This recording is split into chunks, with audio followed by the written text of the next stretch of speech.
யோவான் 14:16.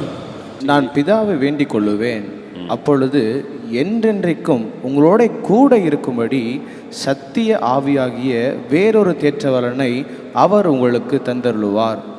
பரிசுத்த ஆவியானவரை குறித்து இயேசு பேசுகிறார். வேறொரு தேற்றரவாளன், அனதர் கம்ஃபர்டர்.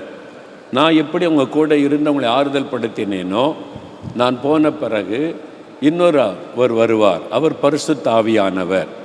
நான் எப்படி உங்கள் கூடவே இருந்து பேசி ஆறுதல் படுத்தி நடத்தினேனோ அதே மாதிரி கூட இருப்பார், அனதர் கம்ஃபர்டர். அதுக்கு தான் அபிஷேகம். பரிசுத்தாவினால் நிரப்பப்படுங்க, பரிசுத்தாவி ஞானஸ்தானத்தை பெற்றுக்கொள்ளுவீங்க. அப்போஸ்தலர் 1 இயேசு அதை சொல்லுகிறார்.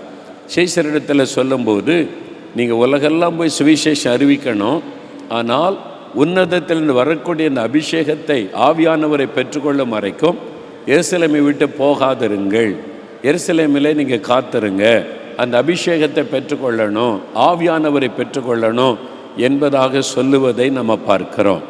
அப்போ இந்த பரிசுத்த ஆவியானவர், அந்த பரிசுத்தாவின் அபிஷேகம் அப்படின்னா என்ன, அதை குறித்த காரியத்தை தெளிவாக அறிந்து கொள்ளணும். முதலாவது, பழைய ஏற்பாட்டு காலத்தில் இந்த பரிசுத்த ஆவியானவர் செயல்பட்ட விதத்தை நம்ம வாசிக்கும் போது அறிய முடியும். ஆதியாகமம் 1 இருக்கிறது, ஆவியானவர் அசைவாடி கொண்டிருந்தார், பரிசுத்த ஆவியானவர் ஜலத்தின் மீது அசைவாடி கொண்டிருந்தார். அப்பவே பார்க்கிறோம், பிதா, குமாரன், பரிசுத்த ஆவியானவர். ஒரே கடவுள் 3 விதமாய் செயல்படுகிறவர். பிதாவாகிய தேவனாகவும் செயல்படுவார், குமாரனாகிய கிறிஸ்துவாகவும் செயல்படுவார், பரிசுத்த ஆவியானவராகவும் செயல்படுவார். 3 கடவுள் கிடையாது, ஒரே ஆண்டவர் தான். அவருடைய செயல்பாடுகள் 3 விதமானவைகள். அதனால தான் நானும் பிதாவும் ஒன்றாயிருக்கிறோம், என்னை காண்கிறவன் பிதாவை காண்கிறான் என்று இயேசு சொல்லுகிறார். அப்போ வார்த்தையாய் இருந்தவர் மனிதனாய் வந்தவர் தான் இயேசு கிறிஸ்து. அதனால் இயேசு கிறிஸ்துவை பார்க்கும் பொழுது நாம் காணக்கூடாத இறைவனை பார்க்கிறோம் என்று அர்த்தம். அதற்கு பிறகு 3வது பரிசுத்த ஆவியானவர், திருத்துவத்திலே 3வது நபர். அது ஒரு ஆவி கிடையாது, ஒரு ஸ்பிரிட்டு, அப்படியே வருது போகுது. ஆவியானவர் என்று பைபிளில் பார்க்கிறோம். ஆள் தத்துவம் உடையவர், அவர் பேசுகிறவர், வழி நடத்துகிறவர், தடை பண்ணுகிறவர், அவர் கிரியை செய்கிறவர். அப்போ அவர் ஆவியானவர் என்று தான் சொல்லப்படுகிறார். அப்போ ஒரு நபர், ஒரு ஆவி, ஏதோ கண்ணுக்கு தெரியாத ஆவி வருது போகுது அப்படின்னு நினைக்கக்கூடாது. இயேசு எப்படியோ அதே மாதிரி ஆவியானவர், அதை நம்ம உணர முடியும். அப்போ பழைய ஏற்பாட்டு காலத்தில் இந்த பரிசுத்தாவின் அபிஷேகம் என்பது ஒரு சிலருக்கு கொடுக்கப்பட்டது. யாருக்கெல்லாம் இருந்தால் தீர்க்கதரிசிகள், அவங்க அபிஷேகம் பண்ணப்பட்டாங்க, அவங்க மேலே ஆவியானவர் இறங்கினார். 2வது ஆசாரியர்கள், அவங்க மேலே அபிஷேகம் ஊற்றப்பட்டு ஆவியானவர் அவங்களை பயன்படுத்தினார். அப்புறம் ராஜாக்கள், இப்போ சவுல் மேலே சாமுவேல் போய் அபிஷேகம் பண்ணும்போது ஆவியானவர் இறங்கினார், ஆவியினாலே நிரப்பப்பட்டு தீர்க்க தரிசனம் உரைத்தார். தாவீதின் மீது பரிசுத்த ஆவியானவர் தங்கி இருந்தார் என்று நம்ம வேதத்தில் 1 சாமுவேல் 16 வாசிக்கிறோம். நியாயாதிபதிகளின் புஸ்தகத்தை வாசிக்கும்போது சிம்சோன் மீது ஆவியானவர் இறங்கினார், கிதியோன் மீது ஆவியானவர் இறங்கினார், எப்தாவின் மீது ஆவியானவர் இறங்கினார். அதெல்லாம் நீங்கள் வாசிக்க முடியும். அதெல்லாம் நீங்கள் பழைய ஏற்பாட்டு காலத்தில் குறிப்பிட்ட மனிதர்கள் மேலே ஒரு குறிப்பிட்ட காரியத்தை செய்து முடிப்பதற்காக அவர்கள் பரிசுத்த ஆவியினால் நிரப்பப்பட்டாங்க, அவங்க மேலே ஆவியானவர் இறங்குவார். உதாரணத்திற்கு சிம்சோன் ஒரு பால சிங்கம் அவனை எதிர்த்து வருகிறது. அந்த சிங்கம் அவனை எதிர்த்து இளம் சிங்கம் வருகிறது. கர்த்தருடைய ஆவியானவர் இறங்கின உடனே சிங்கத்தை ஆட்டுக்குட்டியை போல கிழித்தெறிந்து விட்டான். அப்போ பெலிஸ்தர்கள் அவனை ஒரு பட்டணத்துக்குள்ளே அடைத்து அவனை கைதி பண்ணி அழித்து விட பட்டணத்தின் வாசலெல்லாம் மூடி வச்சுட்டாங்க. பெரிய கதவு, உயரமான கதவு, ஒரு ஆளால் பூட்டக்கூட முடியாது, பல பேர் சேர்ந்து பூட்டினா தான் அதை அசைக்க முடியும். அந்த மாதிரி ஒரு பட்டணத்துக்குள்ளே சிம்சோன் அகப்பட்டு கொண்டார். கர்த்தருடைய ஆவியானவர் இறங்கின உடனே ஒரு பலம் வந்தது. அந்த பட்டணத்தின் வாசல் கதவை உடைத்து எறிந்து தூக்கி சுமந்து கொண்டே போனான் என்று வசனம் சொல்லுகிறாரு. பரிசுத்த ஆவியானவர் சிம்சோன் மேலே இறங்கினார். ஒரு கழுதையின் பச்சை தாடை எலும்பை எடுத்து பெலிஸ்தரில் 1000 பேரை கொன்று குவித்து விட்டான். அவனை ஒருத்தராலும் ஜெயிக்க முடியலை. அந்த அபிஷேகம் அந்தந்த நேரம் அந்த அபிஷேகம் வரும். அந்த அபிஷேகம் இறங்கும் பொழுது அவன் வேறு மனிதனாய் வல்லமை உள்ளவனாய் மாறுவான்.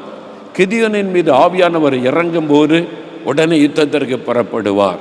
எத்தாமின் மீது ஆவியானவர் இறங்கும் பொழுது அவர் யுத்தத்திற்கு ஜனங்களை நடத்துவார். ஒரு குறிப்பிட்ட காரியத்தை செய்து முடிக்க குறிப்பிட்ட ஒரு மனிதன் மீது குறிப்பிட்ட சமயத்தில் ஆவியானவர் இறங்கி பயன்படுத்துவார். இதான் பழைய ஏற்பாட்டு காலத்தில் ஆவியானவருடைய செயல்பாடுகள். அதைத்தான் நம்ம வாசிக்கிறோம். ஆனால் புதிய ஏற்பாட்டில் நம்ம வரும்போது இது குறிப்பிட்ட மனிதருக்கு அல்ல. யோவேல் 2:28 பாருங்க. அதற்கு பின்பு நான் மாம்சமான யாவர் மேலும் என் ஆவியை ஊற்றுவேன். அப்பொழுது உங்கள் குமாரரும் உங்கள் குமாரத்திகளும் தீர்க்க தரிசனம் சொல்லுவார்கள். மாம்சமான யாவர் மேலும் என் ஆவியை ஊற்றுவேன். இது கடைசி காலத்துக்கு தேவன் கொடுத்த வாக்கு தத்தம். புதிய ஏற்பாட்டு காலத்தில் ஆவியானவர் எப்படி செயல்படுவார்? மாம்சமான யாவர் மேலும் ஊற்றப்படுவார். ராஜாக்கள் மீது மாத்திரம் அல்ல, ஊழியர்கள் மீது மாத்திரம் அல்ல, தீர்க்கதரிசிகள் மீது மாத்திரம் அல்ல, மாம்சமான யாவர் மீதும். குமாரரும் குமாரத்திகள் சிறு பிள்ளைகள், ஸ்கூலில் படிக்கிற சிறு பிள்ளைகள் மேலே ஆவியானவர் ஊற்றப்பட்டு அவங்க தீர்க்க தரிசனம் உரைப்பாங்க. வாலிபர்கள் மீது ஆவியானவர் ஊற்றப்பட்டு அவங்க தரிசனங்களை பார்ப்பாங்க. வயதானவர்கள் மேலே ஆவியானவர் ஊற்றப்பட்டு அவங்க சொப்பனங்களை காண்பாங்க. ஊழியக்காரிகள் மேலே ஆவியானவர் ஊற்றப்பட்டு தீர்க்க தரிசனம் உரைப்பாங்க. அதுதான் கடைசி காலத்துக்கான தீர்க்க தரிசன வசனம். அப்போ இந்த புதிய ஏற்பாட்டு காலத்தில் எல்லார் மேலும் ஆவியானவர் ஊற்றப்படுவார். அதனால தான் அப்போஸ்தலர் 2 120 பேர் மேலறையில் இருந்தாங்க. அதில் அப்போஸ்தலர்கள் இருந்தாங்க, இயேசுவனுடைய தாயாகிய மரியாள் இருந்தாங்க, இயேசுவனுடைய சகோதரர்கள் இருந்தாங்க. அவங்கெல்லாம் முதல்ல இயேசுவை நம்பலை. இயேசுடைய சகோதரர்கள் அவரை பரிகாசம் பண்ணுறாங்க, கேள்வி கேட்குறாங்க. இயேசு மரித்த உயிர்த்தெழுந்த பிறகு அவங்க இயேசுனுடைய சொந்த சகோதரர்கள் மரியாள் அவர்களுக்கு இயேசு பிறந்த பிறகு பிறந்த அவருடைய சகோதரர்கள் அவங்கெல்லாம் இயேசுவை முதல்ல நம்பலை. ஆனால் அதன் பிறகு இயேசு உயிர்த்தெழுந்த பிறகு இயேசுவை விசுவாசித்து மேலறையில் வந்தாங்க. அவங்க மேலே ஆவியானவர் ஊற்றப்பட்டார். முதல் நூற்றாண்டு திருச்சபையில் அந்த சர்ச்சு கவுன்சில் மீட்டிங் நடக்குது. அப்போஸ்தலர் 15 அங்கே இயேசு கிறிஸ்துவுடைய சகோதரர் யாக்கோபு அவங்க ஒரு பெரிய சர்ச் லீடராக இருந்தார்கள் என்பதாக நம்ம பார்க்கிறோம். அப்போ இதெல்லாம் நடந்தது அபிஷேகத்தின் மூலமாக. அவங்கெல்லாம் ஆவியில் நிரப்பப்பட்டாங்க. கன்னிமரியாள் அவங்கள பரிசுத்தாவினால் நிரப்பப்பட்ட அந்நிய பாஷை பேசினாங்க. எல்லார் மேலே ஆவியானவர் ஊற்றப்பட்டார் என்று தான் அப்போஸ்தலர் நடபடிகளிலே வாசிக்கிறோம். கொர்நேலியு வீட்டில் கூடி வந்த எல்லார் மேலே ஆவியானவர் ஊற்றப்பட்டார்.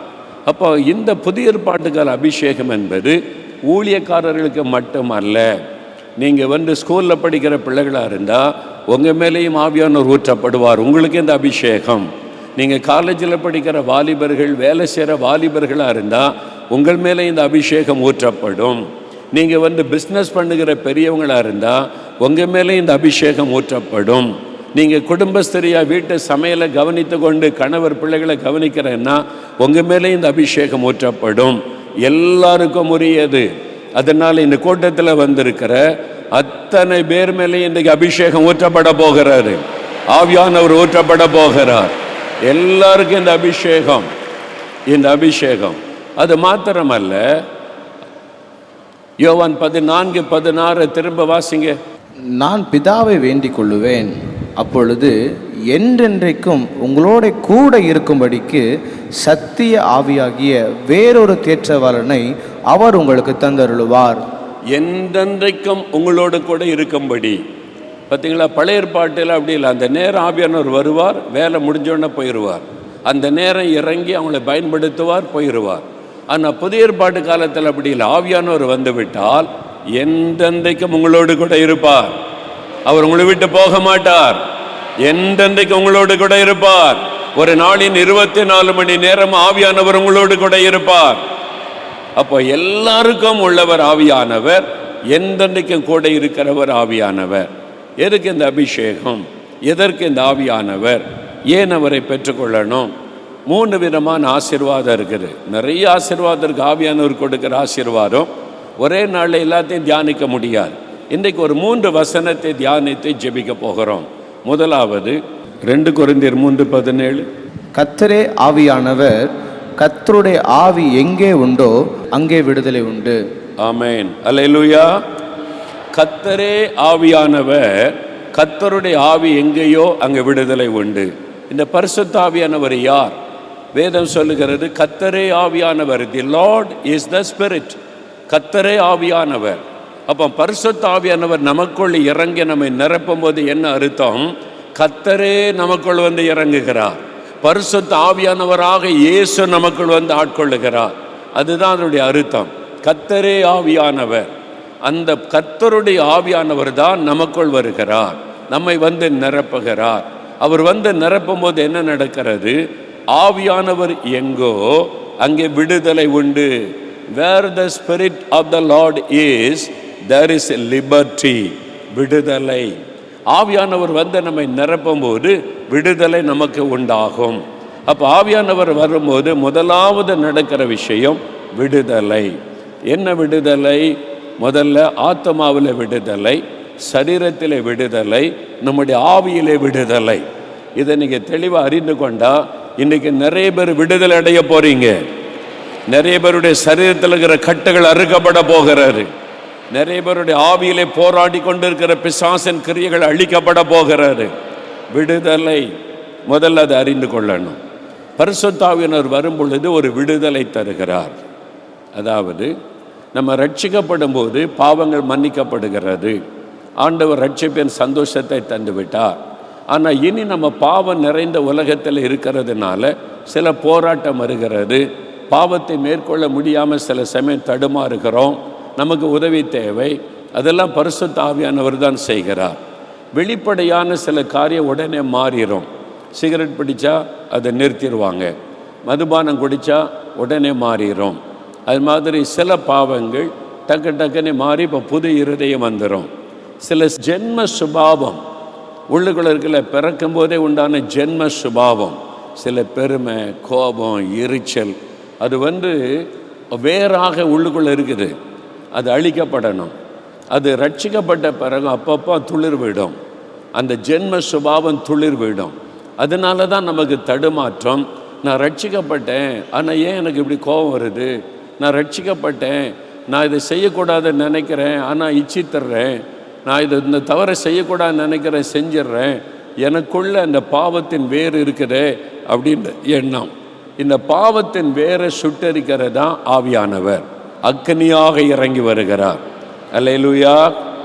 ஒரு சமயம் நான் ஊழியத்துக்காக பிரயாணப்பட்டு போய் கொண்டிருந்த சமயம் ஒரு கிராமத்தின் வழியாய் போனோம். அப்போ வயல்வெளியில் அறுவடை முடிஞ்சிருக்குது. கரும்பு அறுவடை பண்ணியிருக்கிறாங்க. கரும்பு கீழே வரைக்கும் கட் பண்ணிட்டாங்க, அறுவடை பண்ணியிருக்கிறாங்க தெரியுது. அந்த வயல் நிலத்தில் வக்கீல்களை போட்டு நெருப்பு வச்சுருக்கிறாங்க. அப்படியே நெருப்பு பரவிக்கிட்டே இருக்குது. நான் அப்படியே ஆச்சரியமாக பார்த்து, எதுக்கு வயல் நிலத்தில் நெருப்பு வச்சுருக்கிறாங்க அப்படின்னு கேட்டேன். அப்போ சொன்னாங்க, கரும்பு பயிர் செய்திருந்தாங்க, அதை கட் பண்ணி எடுத்தாச்சு, அதோடைய வேர் உள்ளே இருக்குல்ல, இன்னொரு பயிர் செய்யணும், ஒரு நெல் பயிர் செய்யணுமானா இந்த வேர் அது கீழே இருக்குது, அது முளைக்க ஆரம்பிச்சிடும். அதனால் அதெல்லாம் அழிக்கப்பட்டாதான் வேறொரு பயிரை நம்ம பயிரிட்டு பலன் பெற முடியும். அதனால் நெருப்பு வச்சு அதை எரிச்சிருவாங்க. அப்போ நிலம் புதிதாய் மாறிடும், அந்த வேரெல்லாம் அழிஞ்சிரும். அதன் பிறகு உழுது விட்டால் அதெல்லாம் அப்படியே மண்ணோட மண்ணாக மக்கி போயிடும். அதன் பிறகு வேறு பயிரை செய்ய முடியும் என்று சொன்னாங்க. இதில் ஒரு பெரிய ஆவிக்குரிய சத்தியம் இருக்குது. கவனிங்க, நம்ம மனம் திரும்பும்போது இயேசுவே என் பாவத்தை மன்னியும், ஆண்டவர் மன்னிச்சிட்டார். அவருடைய ரத்தம் நம்மை கழுவி விட்டார். சில ஜென்ம சுபாவம் இருக்குது பாருங்கள், இந்த வேறு உள்ளே இருக்குது. இந்த ஜென்ம சுபாவம் வேறு உள்ளே இருக்குது. அப்பப்போ அது முளைக்குது. அதுதான் டக்குனு கோபத்தை கொண்டு வருது, இச்சையை தூண்டுது, அது நம்ம பெருமையை கொடுக்குது, சில தப்பு பண்ண வைக்குது. இதெல்லாம் உண்டாக்கி ஜென்ம சுபாவம் உள்ளே இருந்து அது அழிக்கப்படணும். அதுக்கு தான் ஆண்டவர் என்ன பண்ணுறாரு? பரிசுத்த ஆவியாகிய அக்னியை அனுப்புகிறார். ஆவியானவர் நெருப்பை போல இறங்கி வருகிறார். அது அந்த ஜென்ம சுபாவத்தை சுட்டரித்து விடும். ஒரு முழுமையான பரிசுத்த நமக்குள்ள வந்துடும். அப்போ ஒரு விடுதலை, அந்த ஜென்ம சுபாவத்திலிருந்து ஒரு விடுதலை. அதுதான். ஒரு சமயம் ஒரு வாலிபனை நான் சந்தித்தேன். அவர் ஊழியம் செய்கிறார். நல்ல ஊழியத்தில் இருந்து சாட்சியெல்லாம் சொல்லி பிரசங்கெல்லாம் பண்ணி கொண்டு இருந்தவர். அவரோடு நான் பேசி கொண்டிருந்த சமயம் அவர் சொன்னார், அண்ணே நான் ரட்சிக்கப்பட்டேன், ஆண்டவர் பாவத்தை மன்னிச்சிட்டாரு. நிறைய கூட்டத்தில் போய் சாட்சியெல்லாம் சொன்னேன். வாலிபனாக இருந்த என்னை இயேசு ரட்சித்துட்டாரு, நான் இப்போ ஆண்டவருடைய பிள்ளையா இருக்கேன், இந்த பாவத்திலேருந்தெல்லாம் விடுதலை தந்துட்டாருன்னு. ஆனால் கொஞ்ச நாள் கழித்து அதே பாவம் என்னை மேற்கொள்ள ஆரம்பிச்சிட்டு, நான் எந்த பாவத்தை விட்டேனோ அந்த பாவம் என்னை மேற்கொள்ளுகிறது. அப்பப்போ வீழ்ச்சி, நான் ரொம்ப கஷ்டப்பட்டு போனேன், பாவத்தை விட முடியலையே, திரும்ப திரும்ப வருதே, எப்படி? ஒரு பக்கம் ரட்சிப்பின் சந்தோஷம் இருக்குது, அடுத்த பக்கம் இந்த பாவம் வந்தோடனே சந்தோஷம் பாதிக்கப்படுது. நம்மளால் பரிசுத்தமாக வாழ முடியலையே, இந்த பாவம் தொடர்ந்துக்கிட்டே இருக்குதுன்னு எனக்கு பெரிய கேள்வி. நான் உண்மையாக ரட்சிக்கப்பட்டிருக்கேனா? அதனால் என்ன பார்த்தேன், நான் நிறைய சாட்சி சொல்லியிருக்கிறேன், மேடைகளெல்லாம் போய் சாட்சி சொல்லி வாலிபர்களுக்கெல்லாம் என்னை பற்றி தெரியும். இப்போ நான் பாவம் செய்துக்கிட்டு இருக்கேன்னா ஐயோ அது ஆண்டவருடைய நாமம் தூஷிக்கப்படும், அதை விட ஆண்டவர் என்னை எடுத்துக்கொண்டா நல்லது அப்படின்னு ஆண்டவர்கிட்ட எடுத்துக்கொள்ளுன்னு ஜெபிச்சாராம். ஆண்டவரை என்னால் பரிசுத்தமாக வாழ முடியல, இந்த பாவம் நிறைந்த உலகத்தில் அப்பப்போ பாவம் வந்துடுது, அதனால உங்களுடைய நாமம் தூஷிக்கப்படும், அதை விட என்னை எடுத்துக்கொள்ளுங்க, என்னை பரலோகத்துக்கு எடுத்துக்கொள்ளுங்க, என்னை கொன்னுருங்கன்ற மாதிரி ஜெபிச்சாராம். அப்போ ஆண்டவர் பேசினார், மகனே நான் உன்னை எடுத்துக்கொள்ள விரும்பலை, உனக்கு வெற்றி கொடுக்க விரும்புகிறேன், உனக்கு ஜெயம் கொடுக்க விரும்புகிறேன். அதுக்கு தான் பரிசுத்த ஆவியானவர், அதுக்கு தான் அந்த அபிஷேகம். நீ அந்த பரிசுத்த ஆவியானவர் பெற்றுக்க, ஆவியானுடைய வல்லமையை பெற்றுக்க, நீ அவர் உனக்கு விடுதலை கொடுத்து வெற்றியின் பாதையில நடத்துவார். அப்பதான் பரிசுத்த ஆவியானவரை குறித்து அறிந்து ஆவியானுடைய அபிஷேகத்தை பெற்றுக்கொள்ள நாட ஆரம்பித்தார். எங்கெல்லாம் பரிசுத்த ஆவி குறித்து பேசுகிறாங்க, பரிசுத்த ஆவியின் அபிஷேகத்துக்கு ஜெபிக்கிறாங்கன்னு ஓடி ஓடி கூட்டங்களில் பங்கு பெற்றார். பங்கு பெற்ற போது இந்த அபிஷேகம் எனக்கு வேணும், இந்த ஆவியானவர் எனக்கு வந்தாதான் நான் பரிசுத்தமாய் வாழ முடியும் என்று தேடி ஒரு நாள் பரிசுத்த ஆவியானவர் நிரப்பினார். அல்லேலூயா. அந்த ஆவியானவர் நிரப்பின உடனே, அந்த அபிஷேகம் வந்த உடனே அவர் சொன்னார், அண்ணே அதிலிருந்து என் வாழ்க்கை மாறிவிட்டார். அதன் பிறகு வெற்றியுள்ள ஒரு வாழ்க்கை, அதன் பிறகு அந்த பாவத்தை குறித்த காரியத்தில் விடுதலை, ஜென்ம சுபாவத்தெல்லாம் ஆண்டவர் எடுத்து என்னை புதிதாய் மாற்றிவிட்டார் என்பதாக அவர் சொன்னார். அப்போ நான் கேட்டேன், சரி இப்போ ஆண்டவர் மாற்றிட்டார், விடுதலை கொடுத்துட்டார், இப்போ உங்களுக்கு பாவ சோதனை வர்றது இல்லையான்னு கேட்டேன். சோதனை வருது, நம்ம உலகத்தில் தான் இருக்கிறோம், பாவ சோதனை வரும். ஆனால் பாவம் என்னை வீழ்த்த முடியவில்லை, நான் ஜெயிக்கிறேன். ஆவியானவர் எனக்கு ஜெயம் கொடுத்து கொண்டிருக்கிறார், சோதனைகளை மேற்கொள்ள கிருபை தருகிறார். அதுக்கு தான் அபிஷேகம். அல்லேலூயா. நம்ம உலகத்தில் நான் சொன்ன பாருங்க, ரட்சிக்கப்படும் போது பாவத்தினுடைய வல்லமிலிருந்து நம்ம விடுதலை பெறுகிறோம். we are delivered from the power of the sin. பாவத்தின் வல்லமிலிருந்து விடுதலை பெறுகிறோம். but we are in the presence of the sin. ஆனாலும் பாவ பிரசன்னத்துக்குள்ள தான் இருக்கிறோம். நம்ம ரட்சிக்கப்பட்டுட்டோம், ஆனால் நம்முடைய தெருவில் உள்ளவங்க, நம்ம கூட வேலை பார்க்குறவங்க, இந்த உலகத்தில் இருக்கிறவங்க எவ்வளவு பாவம் நிறைந்திருக்கிற உலகத்தில் பாவ பிரசன்னத்துக்குள்ளே இருக்கிறதுனால நாம் அடிக்கடி தாக்கப்படுகிறோம். நம்ம பாவத்தில் வீழ்ச்சி அடையும்படி பிசாசு போராடுகிறான். இந்த போராட்டத்துக்கு நடுவில் தான் நம்ம இருக்கிறோம். ஆனால் ஒரு நாள் வரும், இயேசு திரும்ப வரும்போது இந்த உலகத்திலேருந்தே கர்த்தர் நம்ம கொண்டு போயிடுவார்ல, அப்போ பாவமே இல்லாத உலகத்தில் கர்த்தர் கொண்டு போவார். அதுதான் பரிபூரணமான ரட்சிப்பு. அதான் முடிவு பரியந்தம் நிலைத்திருப்பவன் ரட்சிக்கப்படுவான். அதான் கடைசி காலத்தில் வருகிற ரட்சிப்பு. அது வரைக்கும் போராட்டம் இருந்துக்கிட்டே இருக்கும். வேலை செய்கிற இடத்துல, படிக்கிற இடத்துல, வீட்டுக்குள்ளே கோபம் வர்ற மாதிரி காரியம் நடக்கும், எரிச்சல் வர்ற மாதிரி காரியம் நடக்கும், பாவம் செய்கிற மாதிரி சூழ்நிலை வரும். ஆனால் ஆண்டவர் பாதுகாப்பார், ஆவியானவர் பலப்படுத்தி தைரியப்படுத்தி பாதுகாப்பார். அதுக்கு தான் துணையாளராய் நமக்கு இருக்கிறவர் ஆவியானவர். அல்லேலூயா. அதுக்கு தான் இந்த அபிஷேகத்தை பெற்றுக்கொள்ளுங்கள் என்று ஆண்டவர் சொல்ல காரணம். அந்த பரிசுத்தாவின் அபிஷேகம் வரும் பொழுது அவர் அக்கினியாய் நமக்குள் இறங்கி ஜென்ம சுபாவத்தை சுட்டரித்து விடுவார்.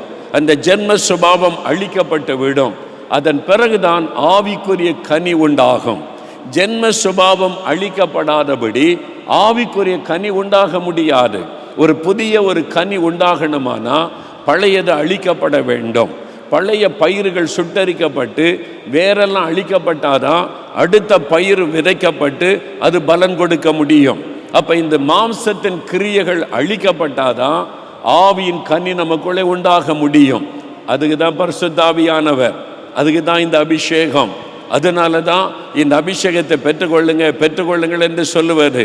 இது ஊழியக்காரர்களுக்கு மட்டுமல்ல, எல்லாருக்கும் தேவை.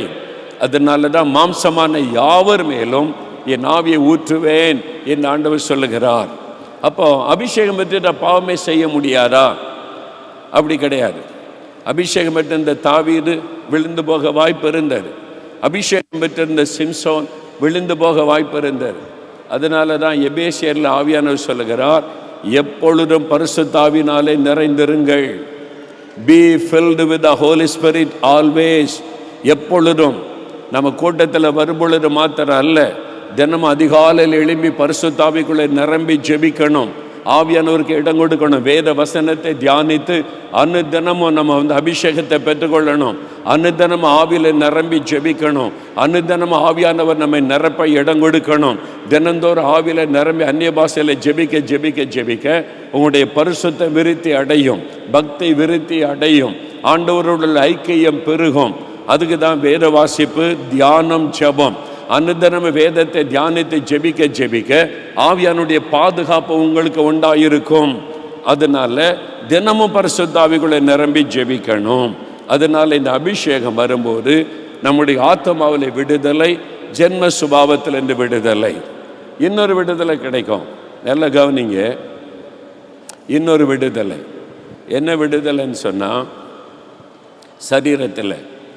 சரீரத்தில் சில வியாதிகள், சில பலவீனங்கள் நம்மை தாக்கி இருக்கக்கூடும். இந்த வியாதி சுகமாகாது அப்படின்னு கூட சொல்லி இருக்கக்கூடும். ரொம்ப பாதிப்பு, அது மாதிரி கஷ்டப்படக்கூடும். என்ன நடக்குது? நான் கர்நாடகா மாநிலத்தில் ஒரு சமயம் அநேக வருஷத்துக்கு முன்னால் ஊழியத்திற்காக அழைக்கப்பட்டு போயிருந்தேன். அங்கே போனபோது ஒரு மிஷினரி, அவங்க தான் கூட்டம் ஒழுங்கு பண்ணியிருந்தாங்க. அவங்க சொன்னாங்க, ஒரு பிராமண குடும்பத்தார் இயேசுவை ஏற்றுக்கொண்டிருக்கிறாங்க. அவங்க பிராமண குடும்பத்தார் ரொம்ப ஆச்சாரமானவங்க. ஆனால் குடும்பமாக ரட்சிக்கப்பட்டு இன்னைக்கு இயேசுக்கு சாட்சியாக இருக்கிறாங்க. எந்த ஊழியக்காரங்க வந்தாலும் வீட்டுக்கு ஜெபிக்க கூட்டிகிட்டு வாங்கன்னு சொல்லுவாங்க. அவங்க வீட்டில் போய் ஜெபிக்கலாமான்னு கேட்டாங்க. ஓ, இப்படி ஒரு குடும்பம் ரட்சிக்கப்பட்டிருக்குதா, அவங்கள நான் பார்க்கணுன்னு சொல்லியே நான் போனேன். அங்கே போனபோது ஒரு அந்த கூட்டத்தில் கணவன், மனைவி, பிள்ளைகள்லாம் இருந்தாங்க. வயசான ஒரு ஐயா இருந்தாங்க. அவங்களுடைய தகப்பனார் வயசானவர். அவங்களுக்கு 60-65 வயசுக்கு மேலே ஆயிட்டு, ரிட்டையர்ட்லாம் ஆகிட்டாங்கன்னு வைங்க. அவர் ரொம்ப உற்சாகமாக வாலிப மாதிரி துள்ளிக்கிட்டே சொன்னார், என் வாழ்க்கையில் ஒரு அற்புதம் நடந்தது, I want to share with you என்று சொல்லி பேசினார். என்னையா அற்புதம் நடந்துச்சுன்னு கேட்டேன். அவர் சொன்னார், சில வருடங்களுக்கு முன்னால் என் சரீரம் வாத நோயினால் பாதிக்கப்பட்டது. வாத வியாதியினால் பாதிக்கப்பட்டு கை கால்கள் செயலற்று விட்டார். கை கால் செயலற்று படுத்த படுக்கையில் ஆகிவிட்டேன். என்னால் எழும்ப முடியாது, நடக்க முடியாது, எல்லாமே படுக்கையில் ஆகிவிட்டேன். கையை பயன்படுத்த முடியாது, காலை பயன்படுத்த முடியாது. டாக்டர் சொல்லிட்டாங்க, அவங்களுக்கு வயசாயிற்று, அவனுடைய எலும்பெல்லாம் பாதிக்கப்பட்டு விட்டார், நரம்பு மண்டலம் பாதிக்கப்பட்டு விட்டார், இனிமேல் அவங்க படுக்கையில் தான் அவனுடைய லைஃப்னு சொல்லிட்டாங்க. கைவிடப்பட்ட நிலைமை அப்படின்னா என்ன? நரம்பு எலும்புகள் பாதிக்கப்பட்டு முடமாக்கப்பட்ட நிலைமையில் படுத்திருக்கிறாங்க. அவங்க படுக்கையில் தான் எல்லாமே குடும்பத்தார் உதவி செய்கிறாங்க. அப்போ ஊழியக்காரரை ஜெபிக்க கூட்டிகிட்டு வரும்போது ஒரு ஊழியக்காரரை இந்த மிஷினரி கூட்டிகிட்டு போனாங்க. அந்த ஐயா படுக்கையில் படுத்திருக்கிறாங்க. அந்த ஊழியக்காரர் பக்கத்தில் போய் அந்த குடும்பத்தார் எல்லாம் நிற்கிறாங்க. இவருக்காக ஜெபிக்கணும்னு கேட்டாங்க. வியாதி படுக்கையில் கை கால்கள் பயன்படுத்த முடியாமல் படுத்திருக்கிறார். அவருக்காக ஜெபிங்கன்னா என்ன அர்த்தம்? சுகத்துக்காக ஜெபிங்கன்னு அர்த்தம். ஆனால் இந்த ஊழியக்காரர் என்ன பண்ணார்? பக்கத்தில் போய், ஐயா, உங்களுக்கு நான் எதுக்காக ஜெபம் பண்ணணும் அப்படின்னு கேட்டார். கை கால்கள் பயன்படுத்த முடியாது, படுத்த படுக்கை, டாக்டர்ஸ் கைவிட்டுட்டாங்க, ஜெபிக்க கேட்குறாங்க. இந்த ஊழியக்காரர் பாருங்கள், அந்த ஐயா கிட்ட போய், உங்களுக்காக நான் ஜெபிக்கிறேன், எதுக்காக ஜெபிக்கணும் அப்படின்னு கேட்டார். குடும்பத்தாரெலாம் ஆச்சரியமாக பார்க்குறாங்க. அந்த ஐயா படுத்து கிடந்து அப்படியே பார்த்துட்டு, ஐயா, நான் பரிசுத்த ஆவியினால் நிரப்பப்படணும், ஜெபம் பண்ணுங்க அப்படின்னார். அல்லேலூயா. நான் படுத்த படுக்கையில் இருக்கிறேன், கை கால் பயன்படுத்த முடியல, வாத வியாதி சுகமாகறதுக்கு ஜெபம் பண்ணுங்க, எளிமை நடக்கிறதுக்கு ஜெபிங்கன்னு சொல்லலை. அவர் என்ன ஜெபிக்க கேட்டார், நான் பரிசுத்தாவினால நிரப்பப்படணும், நான் ஆவில நிரம்பி அந்நிய பாஷை பேசணும், அந்த ஆசீர்வாதம் எனக்கு வேணும், அதுக்கு ஜெபம் பண்ணுங்க அப்படின்னார். ஊழியக்காரருக்கு ரொம்ப ஆச்சரியம், குடும்பத்தாரெலாம் ஆச்சரியமாக பார்க்குறாங்க. இவருக்குள்ள இப்படி ஒரு ஆசை, ஒரு வாஞ்சை இருந்திருக்குது. நம்மெல்லாம் சுகத்துக்காக ஜெபிக்கிறோம், அவர் பரிசுத்தாவினால நிரப்பப்படணும், அந்நிய பாஷை பேசணும், அந்த ஆசீர்வாதம் வேணும்னு கேட்குறாரு. பிராமண தகப்பனார். அந்த ஊழியக்காரர் ரொம்ப சந்தோஷமாக, சரிப்பா நம்ம ஜெபிக்க போகிறோம், எல்லோரும் சுற்றி நின்று நாங்கள் எல்லாம் உங்களுக்காக ஆவியில் நிரம்பி ஜெபிக்க போகிறோம், நீங்கள் தாகத்தோடு கேட்கணும், இயேசுவே என்னை ஆவியினாலே நிரப்பும், பரிசுத்தாவியில் நிரப்பும்னு ஜெபிக்கணும். சரி அப்படின்னு கண்ணை மூடினாங்க. எல்லாம் கரம் உயர்த்தி ஜெபிக்க ஆரம்பித்தா ஆவியானவர் இறங்க ஆரம்பித்தா. எல்லோரும் ஆவியில் நிரம்பி அந்நிய பாஷையில் ஜெபிச்சுக்கிட்டே இருக்காங்க. நல்ல ஒரு அனாயிண்டிங் அபிஷேகம் வந்து இறங்கி விட்டார். எல்லாம் ஒரு 15 நிமிஷம் 20 நிமிஷம் அந்நிய பாஷையில் அப்படியே ஜெபிக்கிறாங்க. ஜெபிச்சு முடிச்சு கண்ணை திறந்து பார்த்தா படுக்கையில் இருந்த ஆளை காணும், படுக்கையில் இருந்த தகப்பனாரை காணும். எங்கடா அவர்னு பார்த்தா படுக்கை விட்டு எழும்பி துள்ளி குதிச்சு நடனம் ஆடி அந்நிய பாஷையில் பேசிக்கிட்டு இருக்கிறார். அல்லேலூயா, அல்லேலூயா. என்னங்க நடந்துச்சு? அவர் சுகத்துக்காக ஜெபிக்கவே இல்லையே, அவர் சுகம் பெறணுன்னு யாரும் ஜெபிக்கலையே, அபிஷேகம் பெற ஜெபிக்கப்பட்டது. என்ன நடந்தது? ஆவியானவர் எங்கோ அங்கே விடுதலை உண்டு. அல்லேலூயா. ஆவியானவர் கொடுக்கிற விடுதலை பாவத்திலிருந்து விடுதலை மாத்திரம் அல்ல, வியாதியிலிருந்து விடுதலை தருவார், வியாதியின் கட்டுகளை அறுத்து விடுவார், நம்முடைய பலவீனப்பட்ட சரீரத்தை அவர் பலப்படுத்தி விடுவார், அந்த கட்டுகள் அறுக்கப்படும். ஆவியானவர் எங்கோ அங்கே விடுதலை, பலவீனத்தின் கட்டுகள், வியாதியின் கட்டுகள் அறுக்கப்படும். இன்றைக்கு உங்களுடைய சரீரம் பாதிக்கப்பட்ட உயிர்ப்பிக்கப்படும். ரோமர் 8ஆம் அதிகாரத்தில் சொல்லப்படுகிறது, ஆவியானவர் உயிர்ப்பிக்கிறவர். உயிர்ப்பிக்கிற ஆவியானவர் என்றால் செத்து போன உறுப்பை உயிர்ப்பிக்கிற ஆண்டவர். இன்றைக்கு உங்களுடைய சரீரத்தில் சிறுநீரக செயல்படாமல் இருக்கலாம். உங்களுடைய சிறுநீரகத்தை ஆவியானவர் தொடும் பொழுது அதை செயல்பட வைத்து விடுவார், அதை உயிர்ப்பித்து விடுவார். டயாலிசிஸ் உங்களுக்கு அவசியம் இருக்காது, அதை உயிர்ப்பித்து விடுவார். கேன்சர் வியாதியினால உங்களுடைய உறுப்பை பாதிக்கப்பட்டு இருக்கலாம். உங்களுடைய ஸ்டமக்கில், உங்களுடைய மார்பில், உங்களுடைய கண்ணில், உங்களுடைய சரீர உறுப்புகளில் கேன்சர் வியாதி வந்து அந்த உறுப்பை மறித்து விட்டது. இன்றைக்கு ஆவியானவர் இறங்கும் பொழுது உயிர்ப்பிக்கப்பட போகிறீர்கள். கட்டுகள் அறுக்கப்பட போகிறது, வியாதியின் கட்டு அறுக்கப்பட போகிறது. அது ஆவியானவர் எங்கோ அங்கே விடுதலை. அதனால்தான் இந்த அபிஷேகம் தேவை. முதல்ல நம்முடைய ஆத்மாவிலே விடுதலை, பாவ கட்டுகளிலிருந்து விடுதலை. இரண்டாவது சரீரம், பலவீனம், நோய்கள், கட்டுகளிலிருந்து விடுதலை. மூன்றாவது என்ன விடுதலை? ஆவியிலே பயம். எப்போ பயம் இருந்துக்கிட்டே இருக்குது. டிப்ரெஷன், மன அழுத்தம், ஒரு கலக்கம் இருக்குது. மரண பயம் சிலருக்குள்ள இருக்குது, மரண பயம் இருக்குது. செத்துருவனோன்ற பயம் சிலருக்குள்ள, செத்து போயிருன்னு பேசுது, தற்கொலை பண்ணிடுவனோன்ற பயம். எப்பொழுது டிப்ரெஷன், அப்படியே தனிமையில் உட்கார்ந்து குழப்பம், ஸ்பிரிட் ஆஃப் கன்ஃபியூஷன், குழம்பிக்கிட்டே இருக்கிறீங்க. இன்றைக்கு உங்களுக்கு விடுதலையின் நாள். ஆவியானுடைய வல்லமை இறங்க போகிறது, அந்த கட்டுகளில் அறுக்கப்பட போகிறது, மன அழுத்தங்கள் மாற போகிறது. பைத்தியம் பிடித்த நிலைமையில் இருக்கிற நீங்கள் விடுதலை அடைய போகிறீர்கள். ஆவியானவர் எங்கோ அங்கே விடுதலை. ஆவியானவர் விடுதலை தருகிறவர். Where the spirit of the Lord is, there is a liberty. ஆவியானவர் எங்கோ அங்கே விடுதலை. உங்களுடைய கால்கள் பாதிக்கப்பட்டிருக்குதா? ஆவியானுடைய வல்லமை இறங்கின உடனே கால் செயல்பட ஆரம்பிக்கும், எளிமை நடக்க ஆரம்பிப்பீங்க. கண்ணு பாதிக்கப்பட்டு கண்ணு தெரியலையா? ஆவியானுடைய வல்லமை கண்களை தொட்டவுடன் கண்கள் புது கண்களாய் மாறிவிடும். உங்களுடைய லங்ஸ் பாதிக்கப்பட்டு, லிவர் பாதிக்கப்பட்டு இருக்கிறதா? ஆவியானுடைய வல்லமை இறங்கின உடனே அந்த லங்ஸ் புதிதாய் மாறும், உங்களுடைய லிவர் புதிதாய் மாறும், உங்களுடைய டைஜஸ்டிவ் சிஸ்டம் புதிதாய் மாறும், உங்களுடைய நரம்புகள், எலும்புகள் புதிதாய் மாறும், கட்டுகள் அறுக்கப்படும், ஒரு விடுதலை உண்டாகும். ஆவியானவர் எங்கோ அங்கே விடுதலை. இன்றைக்கு உங்களுக்கு விடுதலையின் நாள், அதுக்கு தான் அபிஷேகம். அல்லேலூயா, அல்லேலூயா. அப்போ ஆவியானவர் எவ்வளவு அவசியம் பார்த்தீங்களா? அதனால தான் பரிசுத்த ஆவியை பெற்றுக்கொள்ளணும். ஆவியானவர் சும்மா ஏதோ அந்நிய பாஷை பேசுறாங்க, கையை தட்டுறாங்க, என்னை சாதாரணமா நினைக்காதங்க. உண்மையில் அதுக்குள்ள இருக்கிற ஆசீர்வாதத்தை அறிந்து கொள்ளுங்க. ஆவியானவர் வரும் பொழுது விடுதலை, முதலாவது ஆசீர்வாதம். ரெண்டாவது, ஆவியானவர் வந்து என்ன ஆசீர்வாதம் தருகிறார்? ரோமர் 8:26 வாசிங்க தம்பி. ரோமர் 8:26 வாசிங்க. அந்தபடியே ஆவியானவரும் நமது பலவீனங்களில் நமக்கு உதவி செய்கிறார். நாம் ஏற்றபடி வேண்டிக் கொள்ள வேண்டியது இன்னதென்று அறியாமல் இருக்கிறபடியினால் ஆவியானவர் தாமே வாக்கு கடங்காத பெருமூச்சுகளோடு நமக்காக வேண்டுதல் செய்கிறார். இரண்டாவது, ஆவியானவர் நமது பலவீனங்களிலே நமக்கு உதவி செய்கிறார். The Holy Spirit helps us in our weaknesses. நம்முடைய பலவீனங்களிலே உதவி செய்கிறார். முதல்ல ஆவியானவர் விடுதலை தருகிறார், அதை அறிந்து கொண்டீங்க. ஆத்மாவிலே விடுதலை, சரீரத்திலே விடுதலை, ஆவியிலே விடுதலை. அது வேணும்னா அனாயிண்டிங், அபிஷேகத்தை பெற்றுக்கொள்ளணும்.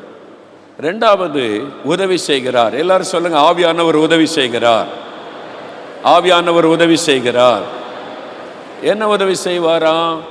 வசனம், நாம் ஏற்றபடி வேண்டிக் கொள்ள வேண்டியது இன்னதென்று அறியாமல் இருக்கிறபடியால் ஆவியானவர் தாமே வாக்கு கடங்காத பெருமூச்சுகளோடு வேண்டுதல் செய்வார். அதுக்கு என்ன அர்த்தம்? ஜெபத்திலே உங்களுக்கு உதவி செய்வார். எப்படி ஜெபிக்கணும்னு தெரியலையா, அவர் ஜெபிக்க உதவி செய்வார். என்ன ஜெபிக்கணும்னு தெரியலையா, அவர் உதவி செய்வார். சில சமயம் வரும், நமக்கு எப்படி ஜெபிக்கிறது இதுக்காகனே தெரியாது, என்ன ஜெபிக்கணும்னே நமக்கு புரியாது. இப்படி இதுக்கு என்ன ஜெபிக்கிறது, இதுக்கு எப்படி ஜெபிக்கிறது? நீங்கள் ஆவியானவருக்கு இடம் கொடுத்து பாருங்க. ஆவியானவர் இறங்கின உடனே அவரே விண்ணப்பம் பண்ணுவார், அவரே ஜெபம் பண்ணுவார். அப்போ ஒரு பெரிய விடுதலை ஆசீர்வாதம் உண்டாகும். அப்போ ஜெபத்திலே உதவி செய்கிறவர். நான் அபிஷேகம் பெற்ற உடன் எனக்குள்ளே முதலாவது ஆண்டவர் உண்டாக்கின மாற்றம் என் ஜெப வாழ்க்கையை மாற்றினார். என்னுடைய ப்ரேயர் லைஃப் தான் முதல்ல சேஞ்ச் ஆனது. ஆவியானவர் தான் என்னுடைய ஜெப வாழ்க்கையை மாற்றினார், ஜெபத்தில் உதவி செய்தார். எனக்கு மணிக்கணக்காக ஜெபிக்கணும்னு ஆசை. சில ஊழியக்காரங்க அனுபவத்தை கேட்டுட்டு ஜெபிக்கலாம் முயற்சி பண்ணினேன். 10 நிமிஷத்துக்கு மேலே ஜெபிக்க முடியலை. எப்படிங்க மணிக்கணக்காக ஜெபிப்பாங்கன்னெல்லாம் யோசித்திருக்கிறேன். ஆனால் பரிசுத்தாவினால் நிரப்பப்பட்ட பிறகு என்னுடைய ஜெப நேரம் மாறிவிட்டது. நான் போய் ஜெபிக்க போனால் எங்கோ ஆண்டவர் இருக்கிறார், அவரை பார்த்து ஆண்டவரை இதை செய்யுங்க, அதை செய்யுங்க, இதை ரட்சிங்க, அதை அப்படி ஜெபம் பண்ணுவது அல்ல. ஆண்டவரை துதிக்க துதிக்க துதிக்க, அப்படியே ஆண்டவரை ஸ்தோத்தரிக்க ஸ்தோத்தரிக்க ஸ்தோத்தரிக்க அவருடைய பிரசன்னம் இறங்கி வரும். பரிசுத்த ஆவியானவர் என் ஆவிக்குரிய கண்களை திறப்பார். எனக்கு பக்கத்தில் இயேசு இருப்பதை பார்க்க முடியும், உணர முடியும். என் பக்கத்தில் இயேசு இருக்கிறார், அவரோடு நான் நேரடியாக பேசுகிறேன். அந்த உணர்வை, அனுபவத்தை தருகிறவர் ஆவியானவர். பரிசுத்த ஆவிக்குள்ள நிரம்பி ஜெபிக்கணும்னு சொல்வதற்கு காரணம் அதுதான். பரிசுத்த ஆவிக்குள்ளே நிறைந்து ஜெபிக்கும் போது, ஆவியானுடைய பிரசன்னம் உங்களை நிரப்பும் போது, இயேசுவின் சமூகத்தை உங்களுக்கு சமீபமாய் கொண்டு வருகிறவர் ஆவியானவர். அப்போ உங்கள் பக்கத்தில் இயேசு இருப்பதை உங்களுடைய ஆவியிலே உணர முடியும். நீங்கள் அவரோடு பேசுவீங்க, அவர் பேசுவதை உங்களுடைய இருதயத்தில் விளங்கி கொள்ள முடியும். ஆண்டவர் என்ன சொல்லுகிறார் என்பது உங்களுக்கு தெரிய வரும். இது 2 பேருடைய ஆவிக்குள்ளே உண்டாகிற கனெக்ஷன். உங்களுடைய ஆவியோட பரிசுத்த ஆவியானவர் அப்படியே இணைத்து பேச ஆரம்பிப்பார். அப்போ ஆண்டவர் பேசுகிறது ஆவியானவர் மூலமாக தான் உங்களுக்குள்ளே கேட்கும். அப்போ உங்களுக்கும் ஆண்டவருக்கு ஒரு இணைப்பை உண்டாக்குகிறவர் ஆவியானவர். நீங்கள் பேசுவீங்க, அவர் பேசுவார். நீங்கள் ஜெபிப்பீங்க, அவர் பதில் தருவார். நீங்கள் கேள்வி கேட்பீங்க, அவர் விளக்கம் கொடுப்பார். நீங்களும் ஆண்டவரும் உறவாட 1 மணி நேரம், 2 மணி நேரம், 3 மணி நேரம், 4 மணி நேரம், 5 நிமிஷத்தை போல கடந்து போய்விடும். மணிக்கணக்காக ஜெபிப்பதன் ரகசியம் இதுதான். ஆவியானவருடைய அபிஷேகத்தோட நிறைவோட நீங்கள் ஜெபிக்க ஆரம்பிச்சிட்டிங்கன்னா உங்களுக்கு நேரம் போகிறதே தெரியாது. என்னால் பரிசுத்த ஆவியானவர் இயேசுவின் சமூகத்தை கொண்டு வந்து விடுவார். நீங்களும் இயேசுவின் நெருக்கமாயிருக்கிற அனுபவத்துக்குள்ளே ஆவியானவர் நடத்துவார். ஆண்டவருடைய குரலை கேட்கிற அனுபவத்தை உங்களுக்கு தருவார். இதெல்லாம் நீங்கள் அந்த அனுபவத்துக்குள்ளே வந்துட்டா உங்களுக்கு விளங்கும். நீங்கள் அந்த அனுபவத்துக்குள்ளே வரணும், அந்த அபிஷேகத்தை பெற்றுக்கொள்ளணும். அப்படி ஜெபிக்கிறதற்கு அர்ப்பணித்து கொள்ளணும். அப்போ தான் அதை விளங்கி கொள்ள முடியும். அதனால் ஜெப வாழ்க்கையில் ஒரு பெரிய மாற்றம் நமக்கு உதவி செய்கிறவர் ஆவியானவர், பரிசுத்த ஆவியானவர். எப்படி சில சமயம் இந்த காரியத்துக்கு எப்படி ஜெபிக்கிறது ஆண்டவரே எனக்கு புரியலை, என்ன சொல்லி ஜெபிக்கிறது, எப்படி ஜெபிக்கிறது, ஆத்மாவில் சோர்வு வரும். அப்போ ஒன்று ஆண்டவரே உங்களுடைய சமூகத்தில் நான் வர்றேன், ஆவியானவர் விண்ணப்பம் பண்ணுங்க, நீங்கள் எனக்கு உதவி செய்யுங்க, இதுக்கு எப்படி ஜெபிக்கன்னு எனக்கு தெரியல, என்ன சொல்லி ஜெபிக்கிறதுன்னு எனக்கு தெரியல, ஆவியானவரே உதவி செய்யுங்கன்னு நான் ஆவியானவருக்கு இடம் கொடுக்கும்போது அந்த அபிஷேகம் இறங்கி வரும். ஆவியானவர் நிரப்பின உடனே புதிய பாஷை, அந்நிய பாஷை வர ஆரம்பிக்கும். அதாவது பரிசுத்த ஆவியானவர் நம்முடைய ஆவியோடு இணைந்து நம்முடைய நாவை பயன்படுத்தி ஜெபிப்பது தான் அந்நிய பாஷையில் ஜெபிக்கிற ஜெபம். பரிசுத்த ஆவியானவர் நம்மை நிரப்பி நம்முடைய ஆவி, மனுஷ ஆவி, நமக்குள்ள ஒரு ஆவி இருக்குது, மனுஷனுக்கு தேவன் தந்த தீபமாக இருக்கிறது, அந்த ஆவியோடு கூட இணைந்து நம்முடைய நாவை பயன்படுத்தி ஜெபம் பண்ணுவார். அது பரிசுத்த ஆவியானவர் ஜெபிக்கிற ஜெபம். அவர் தேவ சித்தத்தின்படி ஜெபம் பண்ணுவார். அந்த ஜெபத்திற்கு பரலோகம் ஆமேன் என்று சொல்லும். என்றால் ஜெபிக்கிறவர் பரிசுத்த ஆவியானவர். அதுதான் நம்முடைய ஜெப நேரத்தில் நடக்கிற ஒரு காரியம். பரிசுத்த ஆவிக்குள்ளே நிரம்பி அந்நிய பாஷையில் பேசி ஜெபிக்கும் போது நடக்கிற விஷயம் அதுதான். நல்லா புரிந்து கொள்ளுங்க. பரிசுத்த ஆவியானவர் நம்மை நிரப்பி நம்முடைய ஆவியோடு இடைப்பட்டு நம்முடைய நாவை பயன்படுத்தி ஒரு புதிய பாஷையில் பிதாவோடு பேசுவார். அது அந்நிய பாஷையில் பேசுகிறவன் மனிதரோடு பேசாமல் தேவனோடு பேசுகிறான், ரகசியம் பேசுகிறான். அந்நிய பாஷையில் ஜெபம் பண்ணுகிற அனுபவம் பவுலுக்கு இருந்தது. பரிசுத்த ஆவிக்குள்ளே ஜெபியுங்கள் என்று வேதம் சொல்லுகிறது. அப்போ அந்த பரிசுத்த ஆவிக்குள்ளே ஜெபிக்கணுமானா எபேசியர் 6:18 பரிசுத்த ஆவிக்குள்ளே ஜெபியுங்கள். யூதா நிருபம் 20ஆம் வசனத்தில் பரிசுத்த ஆவிக்குள்ளே ஜெபியுங்கள். அப்போ ஜெப நேரத்தில் ஆவியானவருக்கு இடம் கொடுப்பார். அதனால தான் நீங்கள் ஃப்ரீயாக உட்காந்து கதவெல்லாம் மூடி எந்த டிஸ்டர்பன்ஸ் இல்லாமல் ஆவியானவருக்கு இடம் கொடுத்து ஜெபிக்க ஆரம்பிச்சிங்கன்னா ஆவியானவர் உங்களை நிரப்பி ஆட்கொள்ளும் போது அவங்களுடைய ஜெப வித்தியாசமாய் மாறும். மணிக்கணக்காக ஜெபிப்பீங்க. அவர் சொல்லிக்கொண்டே இருப்பார், இதுக்கு ஜெபி, இதுக்கு ஜெபி, இது முடிஞ்சோன்னா இதுக்கு ஜெபி, இந்த தேசத்திற்காக ஜெபி, வாலிபர்களுக்காக ஜெபி, சபைக்காக ஜெபம் பண்ணு, இந்த ஊழியக்காரனுக்கு அந்த கடன் ஆவியானவர் சொல்லிக்கொண்டே இருப்பார். உங்களுடைய ஆவியில் தெளிவாக தெரியும். நீங்கள் ஜெபிச்சுக்கிட்டே இருப்பீங்க. அந்த ஜெப வித்தியாசமாக இருக்கும். சில சமயத்தில் அழுவீங்க, கண்ணீர் வடிப்பீங்க. அந்த பாரத்தை ஆவியானவர் உண்டாக்குவார். இந்த ஆத்துமாக்களுக்காக அழுது, இந்த தேசத்துக்காக கண்ணீர் வடி, அழுக வரும். கொஞ்ச நேரத்தில் நீங்கள் அப்படியே ஆவியில் நிரம்பி சண்டை போடுற மாதிரி ஜெபிப்பீங்க. யுத்த ஜெபம். இந்த பிசாசை கடிந்துகொள், இந்த ஆவியை எதிர்த்து ஜெபம் பண்ணு, இந்த ஆவிக்கு விரோதமாக உன் கையை நீட்டி ஜெபம் பண்ணு. அந்த ஜெபம் பரிசுத்த ஆவியானவர் அழகாய் ஜெபத்தில் நடத்துவார். மன்றாடி ஜெபிக்க வைப்பார், யுத்தம் பண்ணி ஜெபிக்க வைப்பார், ஒருத்தருக்காக பரிந்து பேசி ஜெபிக்க வைப்பார். அது ஆவியானவர் செய்கிற ஒரு காரியம்.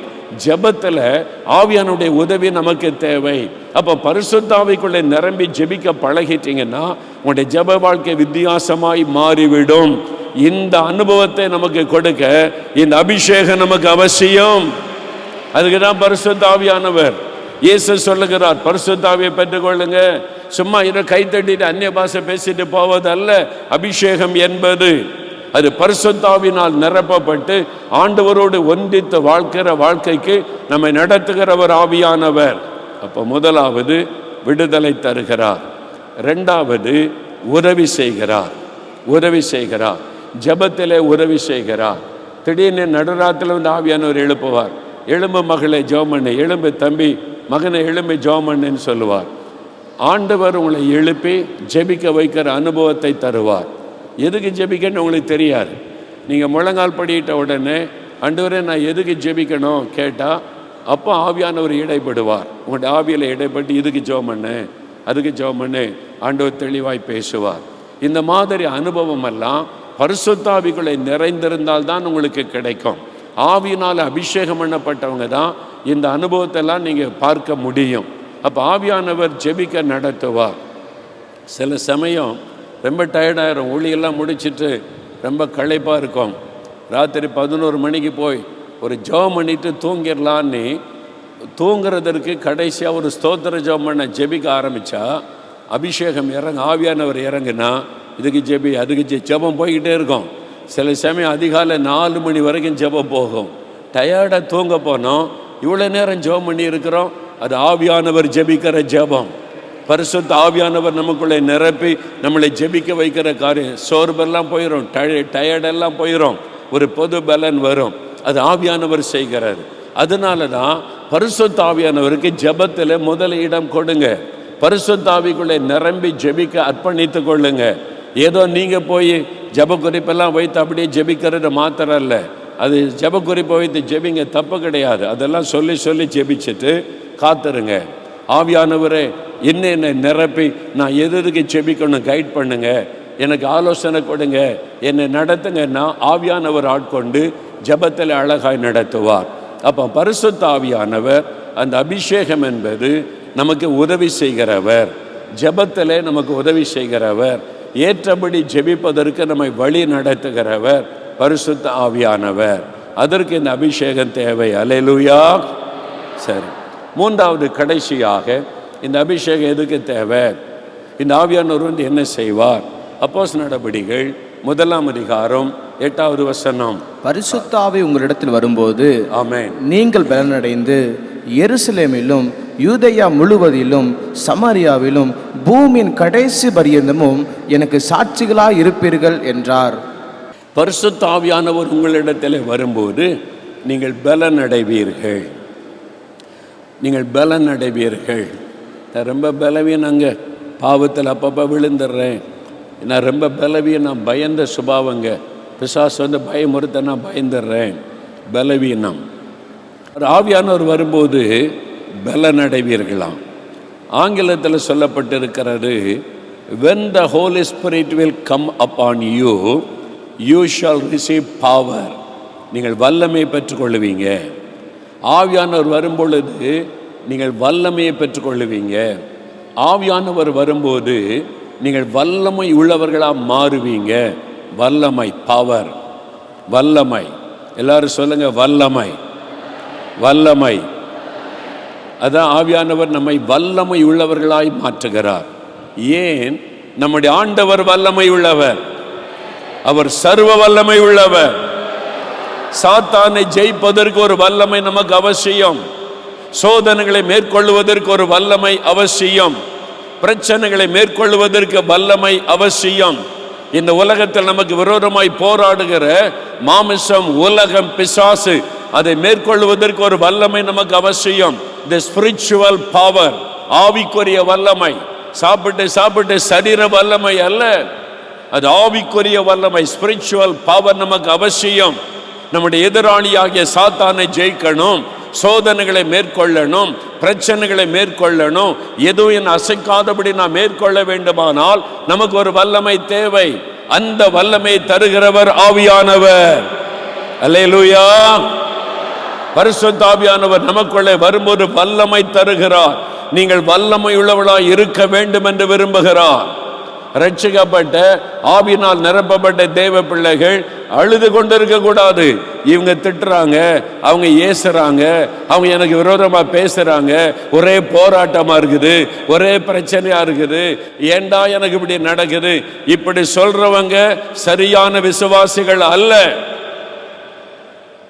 உங்களுக்குள்ள வல்லமை இல்லைன்னு அர்த்தம். இயேசு எங்க போனாரு? இயேசுவை ஏற்றுக்கொண்டு இருக்கீங்கல்ல, அப்புறம் ஏன் உட்கார்ந்து அழுதுகிட்டு இருக்கீங்க? வல்லமை இல்லை, பிரச்சனையை மேற்கொள்ளுகிற வல்லமை இல்லை, போராட்டத்தை மேற்கொள்ளக்கூடிய வல்லமை இல்லை. அதான் ப்ராப்ளம். நீங்க வல்லமை உள்ளவளா மாறிட்டா உங்களுக்கு விரோதமாய் 1000 பேர் எழுப்பி குற்றம் சொன்னாலும் தூசியை போல உதறி போட்டுட்டு போய்கிட்டே இருப்பீங்க. நீ பேசிக்கிட்டே இரு, நீ கத்திக்கிட்டே இரு, நான் ஜெபம் பண்ணி கொண்டே இருப்பேன், நான் ஊழியம் செய்து கொண்டே இருப்பேன், இயேசுவை மகிமைப்படுத்தி கொண்டே இருப்பேன், நான் அழுது கொண்டெல்லாம் இருக்க மாட்டேன், முடங்கி போக மாட்டேன். எப்பக்கத்திலும் நெருக்கப்பட்டு நாங்கள் முடங்கி போவதில்லை. அல்லேலூயா. அதான் கிறிஸ்தவ வாழ்க்கை. கிறிஸ்தவ வாழ்க்கை பஞ்சு மத்தியிலே நடப்பது அல்ல, கற்களும் முற்களும் நிறைந்த பாதையிலே நடப்பதுதான் கிறிஸ்தவ வாழ்க்கை.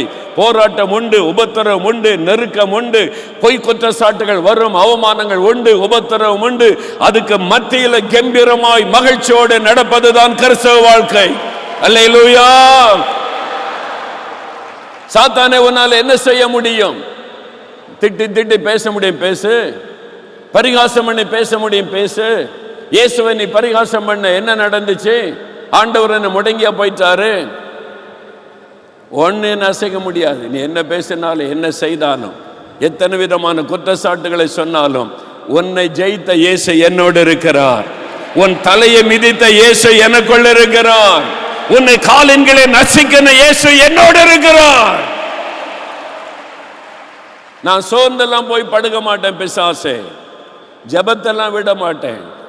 தானியேலுடைய ஜெபத்துக்கு விரோதமா சட்டம் இயற்றப்படுகிறது. இனிமேல் 30 நாட்களுக்கு ஜெபம் பண்ணக்கூடாது என்ற சட்டம் தானியேலுடைய ஜெபத்துக்கு விரோதமாய். தானியேல் பயந்துருவான், ஜெபிக்காமல் நிறுத்தி விடுவான்னு பிசாசு பார்க்கிறான். அவன் சிங்க கபில போடப்படுவான், உயிருக்கு பயந்துருவான்னு. தானியேல் என்ன சொல்லுகிறான்? சாத்தானே, சிங்க கபில போட்டாலும் சரி, அக்கினி சூளையில போட்டேன்னு சொன்னாலும் சரி, நான் ஒன்னு பயந்து விட மாட்டேன். நான் ஜெபத்தை நிறுத்த மாட்டேன். நான் தினமும் ஜெபிக்கிறபடி ஜெபம் பண்ணுவேன். சாத்தானே, உன்னால் என்ன செய்ய முடியும்? அதான் பலன். அந்த வல்லமையை தருகிறவர் ஆவியானவர். தானியேலுக்குள்ள விசேஷித்த ஆவி இருந்தது, பரிசுத்த ஆவியானவர் இருந்ததுனால அந்த தைரியம், அந்த பலன் உங்களுக்குள்ள எல்லாருக்குள்ள இருக்கணும். எல்லாருக்குள்ள அந்த வல்லமை இருக்கணும். அதான் கர்த்தர் விரும்புகிறார். எல்லாருக்குள்ள அந்த வல்லமை இருக்கணும். இயேசுவை அறிவிச்சேன்னா ஜெயிலில் போட்டுருவோம். உடனே பயந்து, ஐயோ போகாதுங்க, வெளியே சுவிசேஷம் சொல்லாதுங்க, ஜெயிலில் போட்டுருவாங்களாம், தேச துரோகின்னு சொல்லிடுவாங்க. சொன்னா என்ன? பரலோகத்து போகணும்ல. ஜெயில் வெளியே போனா என்ன? ஜெயிலில் தானே போட முடியும், தூக்கிலே போட முடியும். அவ்வளோதானே ஒரு நாள் செய்ய போடு. ஜெயிலில் போட்டு அங்கே எனக்கு ஊழியம் இருக்குல்ல, அங்கே கைதிகள்லாம் இருப்பாங்கல்ல, சுவிசேஷம் சொல்லலாம்ல, அவங்களுக்கு ஜெபிக்க கற்றுக் கொடுக்கலாம்ல. அல்லேலூயா. உங்களுக்கு தெரியுமா, கோயம்புத்தூர் ஜெயிலுக்குள்ள எழுப்புதல் ஜெபம் நடக்குது. இப்போ கூட ஒருத்தர் சொல்றாங்க, எழுப்புதலுக்காக கைதிகள் ரட்சிக்கப்பட்டு எழுப்புதலுக்கு ஜெபிக்கிறாங்க. நீ ஜெபிக்காட்டா கைதிகள் ஜெபம் பண்ணி எழுப்புதல் வந்துடும். நடக்குது. ஆண்டவர் எழுப்புதலை கட்டளையிட்டு விட்டார். இனி ஜெயிலெல்லாம் ரட்சிக்கப்படும். அல்லேலூயா சொல்லுங்க. கைதிகள் எல்லாம் ரட்சிக்கப்படுவாங்க. எழுப்புதல் காலத்தில் எல்லாரும் ஆண்டவர் அசைத்து விடுவார். உங்களை ஒருத்தர் கை நீட்ட முடியாது. ஆண்டவர் அமைதியா இருக்க மாட்டார். ஆவியானவர் பலன் தருவார். சாத்தானே, உன்னால் என்ன செய்ய முடியும்? உன்னை அழ வைக்கணும், ஜெபத்தை தடுக்கணும், உங்களை எப்பவும் முடைக்கணும். அதான் அவனுடைய விருப்பம். நீங்க ரட்சிக்கப்பட்ட ஆண்டவருடைய பிள்ளைகளா, விசுவாசிகளா இருக்கிறவங்க, இனி அவங்க திட்டினாங்க, இவங்க திட்டுறாங்க, அவங்க ஏசுறாங்க, இவங்க ஏசுறாங்க, சோர்ந்து போயிட்டு அந்த வார்த்தையே வரக்கூடாது. ஆமென். யார் என்ன சொன்னா என்ன, இயேசு என்ன சொல்றாரு அதான் முக்கியம். உங்களை பற்றி இயேசு என்ன சொல்லுகிறாரோ அதுதான் முக்கியம். யார் வேணாலும் என்ன வேணாலும் சொல்லிவிட்டு போகட்டும், இயேசு சொல்லுவதுதான் முக்கியம். தைரியமா இருங்க. அந்த பலனை தருகிறவர் ஆவியானவர். ஆமென். அந்த அபிஷேகம் இறங்கும் பொழுது ஒரு தைரியம் உண்டாகும், பலன் உண்டாகும். பேதுரு ஒரு பெண்ணுக்கு பயந்து, இயேசு எனக்கு தெரியாதுன்றார். அவனை தெரியாது, மரியாதை கூட எல்லாம் பேசுறார். 3 முறை மறுதளிச்சிட்டார். அதே இடத்துல எருசலேமில் மேலே நின்று கொண்டு ஆயிரக்கணக்கான மக்கள் மத்தியில் பேசுகிறார். இந்த இயேசுவை நீங்கள் கொலை செய்தீர்கள், தேவன் அவரை உயிரோடு எழுப்பினார், அதற்கு நாங்கள் சாட்சிகள். எப்படிங்க இந்த தைரியம் வந்துச்சு? பேதுருவே, ஒரு பெண்ணுக்கு பயந்து இயேசுவை மறுதளிச்சிங்க, இப்ப எப்படிங்க உங்களுக்கு தைரியம் வந்துச்சுன்னு கேட்டா, அதுவா பெந்தெகோஸ்தே நாளில் ஆவியானவர் என் மீது இறங்கினார், அந்த ஆவியானவர் என்னை பலப்படுத்தி விட்டார். தைரியம், தைரியம். ஜெயில அடைச்சிட்டாங்க. பேதருடைய தலை துண்டிக்கப்படும் ஏரோது அறிவிச்சிட்டாரு. யாக்கோபை கொலை செய்துட்டாங்க. பேதருவை கொல்ல போறாங்க. ஜட்ஜ்மெண்ட் வந்து விட்டது நீதிமன்றத்தில். அந்த காலத்தில் ஒருத்தருமே பேச முடியாது. சர்வாதிகார ஆட்சி நடக்கிறது, ரோமருடைய ஆட்சி. யாருமே பேச முடியாது. நாளைக்கு பேதருடைய தலை துண்டிக்கப்பட போகிறாரு. ராத்திரியில் பேதரு நல்ல நித்திரை பண்ணுறாராம். சிலர் சொல்லுவாங்க, பேதரு எங்கே போனாலும் தூங்கிடுவார். கெத்செமனே தோட்டத்தில் தூங்கிட்டாரு, ஜெயிலில் தூங்குறாரு. நீ கெத்செமனே தோட்டத்தில் தூங்குனது வேற, ஜெயிலில் தூங்குனது வேற. இப்போ உங்களை பிடிச்சி ஜெயிலில் போட்டு நாளைக்கு உங்களை கொல்ல போகிறோம் நாளைக்கு நீ உயிரோடு இருக்க மாட்ட, உன்னை அழிச்சு இல்லாமல் பண்ணிடுவோம், யாருக்குமே தெரியாமல் பண்ணிடுவோம், அவ்வளோதான், இன்றைக்கு தான் கடைசி நாள்னு சொன்னால் ராத்திரி தூங்குவீங்க? தூக்கம் வரும்? சும்மாவே தூக்கம் வர மாட்டேங்குது. வீட்டில் அந்த பிரச்சனை, இந்த பிரச்சனை, அவர் பிரச்சனை, தூக்கமே வர மாட்டேங்கய்யா அப்படின்னு. என்ன வல்லமை இல்லை. ராத்திரி எப்படி தூக்கம் வரும்? நாளை காலையில் தலை துண்டிக்க போடுற ஆளுக்கு எப்படி தூக்கம் வரும்? ராத்திரிலாம் என்னென்ன பொறுத்தன ஜபெல்லாம் பண்ணியிருப்பீங்க இல்லை? ஆண்டவரே, இனி வாழ்நாள் முழுதும் உமக்காக வாழுவேன், நான் ஊழியம் செய்வேன், என்னை எப்படியாவதுலேருந்து தப்பிச்சு விட்டா போகிறோம், என்னென்ன ஜபம் உண்டு எல்லாம் பண்ணியிருப்போம். பேதுரு ஒன்றும் பண்ணலை, நிம்மதியாக தூங்குறாரு. எப்படியா தூங்க முடியுது? நாளைக்கு மரணம், இன்னைக்கு எப்படி தூங்க முடியுது? ஆவியானவர் கொடுக்கிற வல்லமை, அதான் power of the holy spirit. ஆவியானவர் கொடுக்கிற வல்லமை. எப்படி தூங்க முடிகிறது பேதுருவே? பயம் இல்லையா? மரணத்தை குறித்த பயம் இல்லையா? உம்மை கொல்ல போகிறாள் என்ற பயம் இல்லையா? பேதுரு சொல்லுகிறார், அதெல்லாம் பெந்தெகோஸ்தே நாளுக்கு முன்னால, எப்ப ஆவியானவர் என்னை நிரப்பினாரோ அந்த பயம் எல்லாம் போய்விட்டது. ஆவியானவர் என்னை பலப்படுத்தி கொண்டிருக்கிறார். அல்லேலூயா. இந்த பிரச்சனை அந்த பிரச்சனை, தூங்க முடியலன்னு சொன்னா என்ன அர்த்தம்? உங்களுக்குள்ள வல்லமை இல்லைன்னு அர்த்தம். உங்களுக்கு ஆவிக்குரிய வல்லமை இல்லைன்னு அர்த்தம்.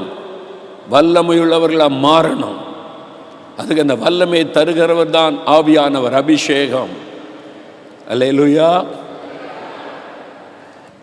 அநேக ஆண்டுகளுக்கு முன்னால நாகர்கோயிலில் ஊழியத்துக்கு போயிருந்தோம். நான் பல முறை சொல்லியிருக்கிறேன், இன்னொரு முறை சொல்கிறேன், உங்களுக்கு ஞாபகப்படுத்துகிறேன்.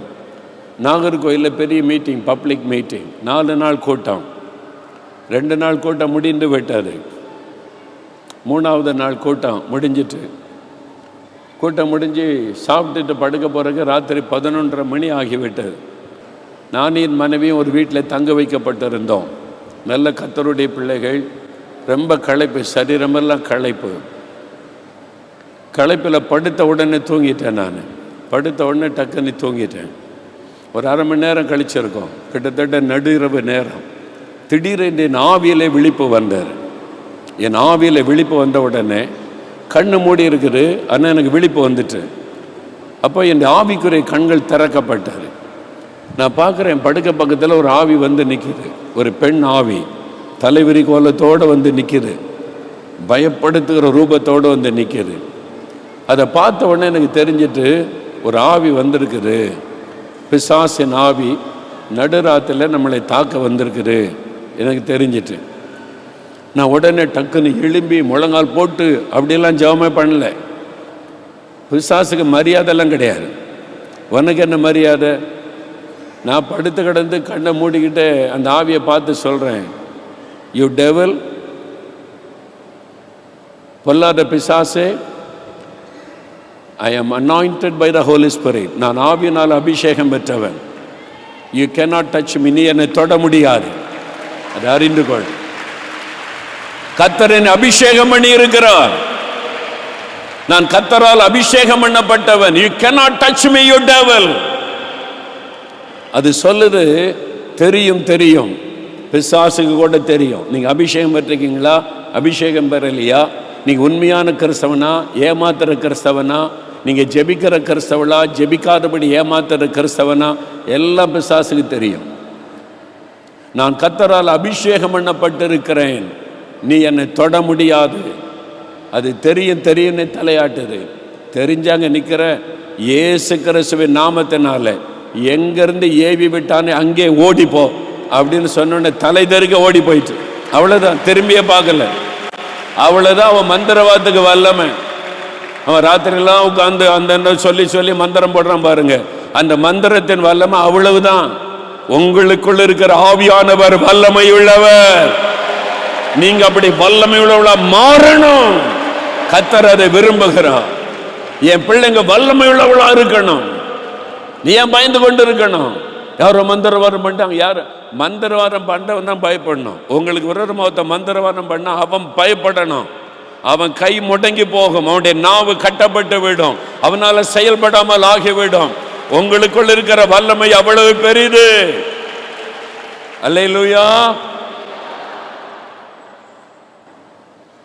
அந்த வல்லமை. பரிசுத்த ஆவி வரும்பொழுது நீங்கள் வல்லமை பெற்றுக்கொள்வீர்கள். எந்த பிரச்சனையும், எந்த மந்திரவாதமும், எந்த பிசாசின் கிரியைகளும், உங்கள் வீட்டுக்குள்ள பிரச்சனை, வேலையில் பிரச்சனை, ஆஃபீஸில் பிரச்சனை, சுற்றிலும் பிரச்சனை, எதுவும் உங்களை அசைக்காது. அது பாட்டில் வரட்டும், சுனாமியே வரட்டும், வந்துட்டு ஒரு நாள் அடங்கி போயிடும். சுனாமி என்ன டெய்லியாக மோதிக்கிட்டே இருக்கா, ஒரு நாள் வரும், அப்புறம் பின்வாங்கி போயிடும் கடல், அவ்வளவுதான். சுனாமி மாதிரி பிசாசு வரட்டும், ஆவியானவர் கொடியேற்றுவார். உங்களுக்காக ஆவியானவர் கொடியேற்றுவார். அந்த பலனை தருகிறவர் ஆவியானவர். நீங்கள் வல்லமை உள்ளவர்களாக மாறணும். இனிமே அவன் திட்டிதான், இவன் திட்டிதான், அவன் பேசுகிறான், இவன் பேசுகிறான் உட்காந்து அழுது கொண்டு இருக்கக்கூடாது. அழு மூஞ்சா இருக்கக்கூடாது விசுவாசிகள். நீங்கள் அழணுன்னா ஆத்மாக்களுக்காக தான் அழணும், தேசத்துக்காக தான் அழணும், மற்றவங்களுக்காக அழுது ஜெபிக்கணும். உங்களுக்கு வந்துட்டு ஐயோ அப்படி பண்ணுறாங்க இப்படி பண்ணுறாங்கன்னு அழக்கூடாது. ஆமீன் சொல்லுங்க, அல்லேலூயா சொல்லுங்க, அல்லேலூயா.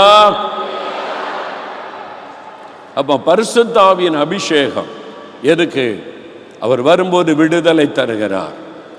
அவர் வரும்பொழுது நமக்கு உதவி செய்கிறார். அவர் வரும்பொழுது நமக்கு பலன் தருகிறார். இந்த ஆசீர்வாதம் உங்களுக்கு வேணுமா வேண்டாமா? அதுக்கு அந்த ஆவியானவரை பெற்றுக்கொள்ளணும். எல்லாரும் எழுந்து நில்லுங்க, எல்லாரும் எழுந்துருங்க. பரிசுத்த ஆவியின் அபிஷேகம், பரிசுத்த ஆவியானுடைய நிறைவு, அதை நம்ம பெற்றுக்கொள்ளணும். அதான் அதுக்கு தான் இந்த அபிஷேக பெருவிழா. அந்த அபிஷேகம் ஆண்டவர் சொல்றார், எல்லாருக்கும் நான் தர விரும்புகிறேன், மாம்சமான எல்லாருக்கும் தர விரும்புகிறேன். அதை பெற்றுக்கொள்ள நான் என்ன பண்ணணும்? முதலாவது எனக்கு ஆண்டவர் தருவார் என்று விசுவாசிக்கணும். இது எனக்கு இல்லை, ஊழியக்காரங்களுக்கு, அவங்களுக்கு, இவங்களுக்கு நீ பார்க்கக்கூடாது. எனக்கு ஆண்டவர் இந்த அபிஷேகத்தை தருவார், என் மீது ஆவியானவர் இறங்குவார், என்னை ஆவியானவர் நிரப்புவார் அப்படின்னு விசுவாசம். தம்மை விசுவாசிக்கிறவர்கள் அடைய போகிற ஆவியை குறித்து இப்படி சொன்னார் என்று யோவான் 7:37-39 வாசிக்க முடியும். அப்போ முதல்ல விசுவாசிக்கணும். நீங்கள் விசுவாசிக்கிறீங்களா? இயேசு உங்களை ஆவியில் நிரப்ப போகிறார். நீங்கள் ஆவியில் நிரம்பி அந்நிய பாஷை பேச போகிறீங்க. விசுவாசிக்கிறீங்களா? விசுவாசம் முதல்ல. எனக்குரிய இந்த ஆசீர்வாதம் எனக்குரியது, இந்த வாக்குத்தத்தத்தை எனக்குரியது, ஆண்டவர் என்னை நிரப்புவார், விசுவாசிக்கணும். ரெண்டாவது, தாகம் உள்ளவன் மேல் என் ஆவியை ஊற்றுவேன். தாகம் உள்ளவன் யோவான் 7:37 சொல்லுகிறார், தாகமாயிருக்கிறவர்கள் என்னிடத்தில் வந்து பானம் பண்ண கடவர்கள். தாகமாயிருக்கிறவர்கள் மேலே என் ஆவியை ஊற்றுவேன். தாகம் சும்மா கடமைக்கு ஜெபிப்பதல்ல, நல்ல கவனிங்க, கடமைக்கு ஜெபிப்பதல்ல, தாகம் பெற்றுக்கொள்ளணும். இப்போ காலையிலிருந்து உங்களுக்கு ஒரு வேலை வெயிலில் கொடுக்கப்படுது, காலையிலிருந்து மாலை வரைக்கும் உங்களுக்கு தண்ணி கிடையாது, ஒன்றுமே கொடுக்கலை, ஆகாரம் கொடுக்கலை, வேலை செய்யுங்க. வெயிலில் நல்ல வேலை செய்து தாகத்தோடு இருக்கிறீங்க, அப்படியே தண்ணி தாக நாக்க தள்ளுரு. அப்போ சாயங்காலத்தில் காலையிலேருந்து சாப்பிடவில்லை, தண்ணி கொடுக்கவில்லை, தாகத்தோடு வந்து தண்ணி கொடுங்கன்னு கேட்குறீங்க. சூடாக பிரியாணி, அப்படியே மணமாக கமனி மணக்கிற மாதிரி சூடாக கொண்டு வந்து நல்ல பிரியாணி, தலப்பாக்கட்டி பிரியாணி சாப்பிடு அப்படின்னு சொன்னால் சாப்பிடுவீங்களா? இல்லை, எனக்கு தண்ணி கொடுங்க, தாகமாக இருக்குது, தண்ணி, பிரியாணி நல்ல சூடன், எனக்கு தண்ணி வேணும், தாகம் நாக்க தள்ளுது, தண்ணி தான் வேணும் என்று சொல்லி. அப்போ இந்த மாதிரி உங்களுக்கு ஸ்பெஷலான ஒரு உணவை தயாரிச்சிருக்கிறோம், உங்களுக்கு பிடித்தமான ஒரு உணவை தயாரிச்சிருக்கிறோம், நான் வெஜிடேரியன். பாருங்கள், நல்லா உங்களுக்கு சிக்கன்லாம் பொரித்து கொண்டு வந்திருக்கிறோம். இது சூடாக வேறு இருக்குது, சாப்பிடுங்க அப்படின்னு கேட்டால் இதெல்லாம் வேண்டாம், இதெல்லாம் உங்களுக்கு பிடிக்குமே, பிடிக்கும் தான். இப்போ எனக்கு வேண்டியது தண்ணி, தாகமாக இருக்கிற தண்ணி வேணும். பிரியாணி கொடுத்தாலும் சாப்பிட மாட்டீங்க, நல்ல வந்து கோழி சமைச்சு கொண்டு வந்து கொடுத்தாலும் சாப்பிட மாட்டீங்க, என்ன உங்களுக்கு பிரியமான உணவு கொடுத்தாலும் வேண்டாம். என்ன கேட்பீங்க? தண்ணி வேணும். தாகம் தாகம் தாகம், முதல்ல தண்ணி வேணும். அதுதான். அதே மாதிரி ஆவியானவரை குறித்த தாகம், எனக்கு இந்த அபிஷேகம் வேணும், இந்த ஆவியானவர் வேணுன்ற தாகம் வேணும். நான் அப்படி தான் கேட்டேன், ராத்திரியெல்லாம் ஜெபம் பண்ணேன், வெகு நேரம் ஜெபம் பண்ணேன், இந்த அபிஷேகம் வேணும், அபிஷேகம் வேணும், ஆவியில் நிரப்படணும். தாகத்தை பார்த்து ஆண்டவர் நிரப்பி விட்டார். உங்களுக்குள்ள தாகம் இருக்குதா? கடமைக்காக ஜெபித்தவங்களுக்கு கிடையாது, தாகத்தோட எனக்கு இந்த அபிஷேகம் வேணும், எனக்கு இந்த ஆவியானுடைய வல்லமை வேணும், நானும் ஆண்டவருடைய அந்த வல்லமை உள்ளவன் நான் நிற்கணும், ஆவியானவர் எனக்கு உதவி செய்யணும், ஆவியானவர் விடுதலை தரணும், தாகம் இருக்கணும். முதல்ல விசுவாசம், ரெண்டாவது தாகம், மூன்றாவது பொல்லாதவளாகிய நீங்கள் உங்கள் பிள்ளைகளுக்கு நல்ல ஈவுகளை கொடுக்க அறிந்திருக்கும் போது பரமபிதாவானவர் தம்மிடத்தில் வேண்டிக் கொள்ளுகிறவர்களுக்கு பரிசுத்த ஆவியை கொடுப்பது அதிக நிச்சயம் அல்லவா? லூக்கா 11:13 இயேசு சொல்லுகிறார். அப்போ கேட்கணும், கேட்டா பெற்றுக்கொள்ளுவீங்க. வாயை திறந்து கேட்கணும். சிலர் நான் கேட்கல மாட்டேன், ஆண்டவர் தந்தா தரட்டும், அவ்வளோதான், அமைதியாக பொம்மை மாதிரி நிற்கிறார். ஆண்டவர் பாப்பார், உனக்கு கிடையாது போடா. வாயை திறந்து கேளு. வியாதின்னா சுகம் வேணும்னு கேட்குறல்ல, ஒரு எனக்கு சுகம் வேணும் ஆண்டவரே கடன் பிரச்சனை மாற்றணும் ஆண்டவரேன்னு எவ்வளோ ஜெபம் பண்ணுற? ஒரு வேலை வேணும், படிப்பு வேணும், நான் நீட்டு தேர்வில் வெற்றி பெறணும், அதுக்கெல்லாம் எவ்வளோ விழுந்து விழுந்து ஜெபம் பண்ணுற? இதுதான் ஆசீர்வாதம், இதான் அழியாத ஆசீர்வாதம். இதை பெற்றுக்கொள்ள நீ வாயை மூடிக்கிட்டு இருப்பியா? வாயை திறந்து கேளு, நீ கேட்டா உனக்கு தருவேன்னு சொல்லுகிறான். அல்லேலூயா. அப்போ கேட்கிற எவனும் பெற்றுக்கொள்ளுகிறான். முதல்ல விசுவாசிங்க, ரெண்டாவது தாகம் கொள்ளுங்க, மூன்றாவது கேளுங்க, நாலாவது விசுவாசிக்கணும். அது என்னங்க நாலாவது விசுவாசம்? நான் சொல்கிறேன் உங்களுக்கு. நீங்கள் கேட்ட உடனே ஆண்டவர் தந்துட்டாரா இல்லையா? அப்போ அதை விசுவாசிக்கணும்ல. விசுவாசித்து எனக்கு தந்துட்டதற்காக ஸ்தோத்திரம் நீ துதிக்க ஆரம்பித்த உடனே அந்த அபிஷேகம் உங்களுக்குள்ளே நிரம்பி வழியும். அல்லேலூயா. ஒரு ஊழியக்காரர் என்ன பண்ணாருன்னா, அவர் விழுந்து விழுந்து எழும்பி ரெட்ட வாழ்க்கை. அதனால் சிலர் சொன்னாங்க, இந்த அபிஷேகம் இருந்தால் தான் நீங்கள் நிலையான வெற்றியுள்ள வாழ்க்கை செய்ய முடியும்.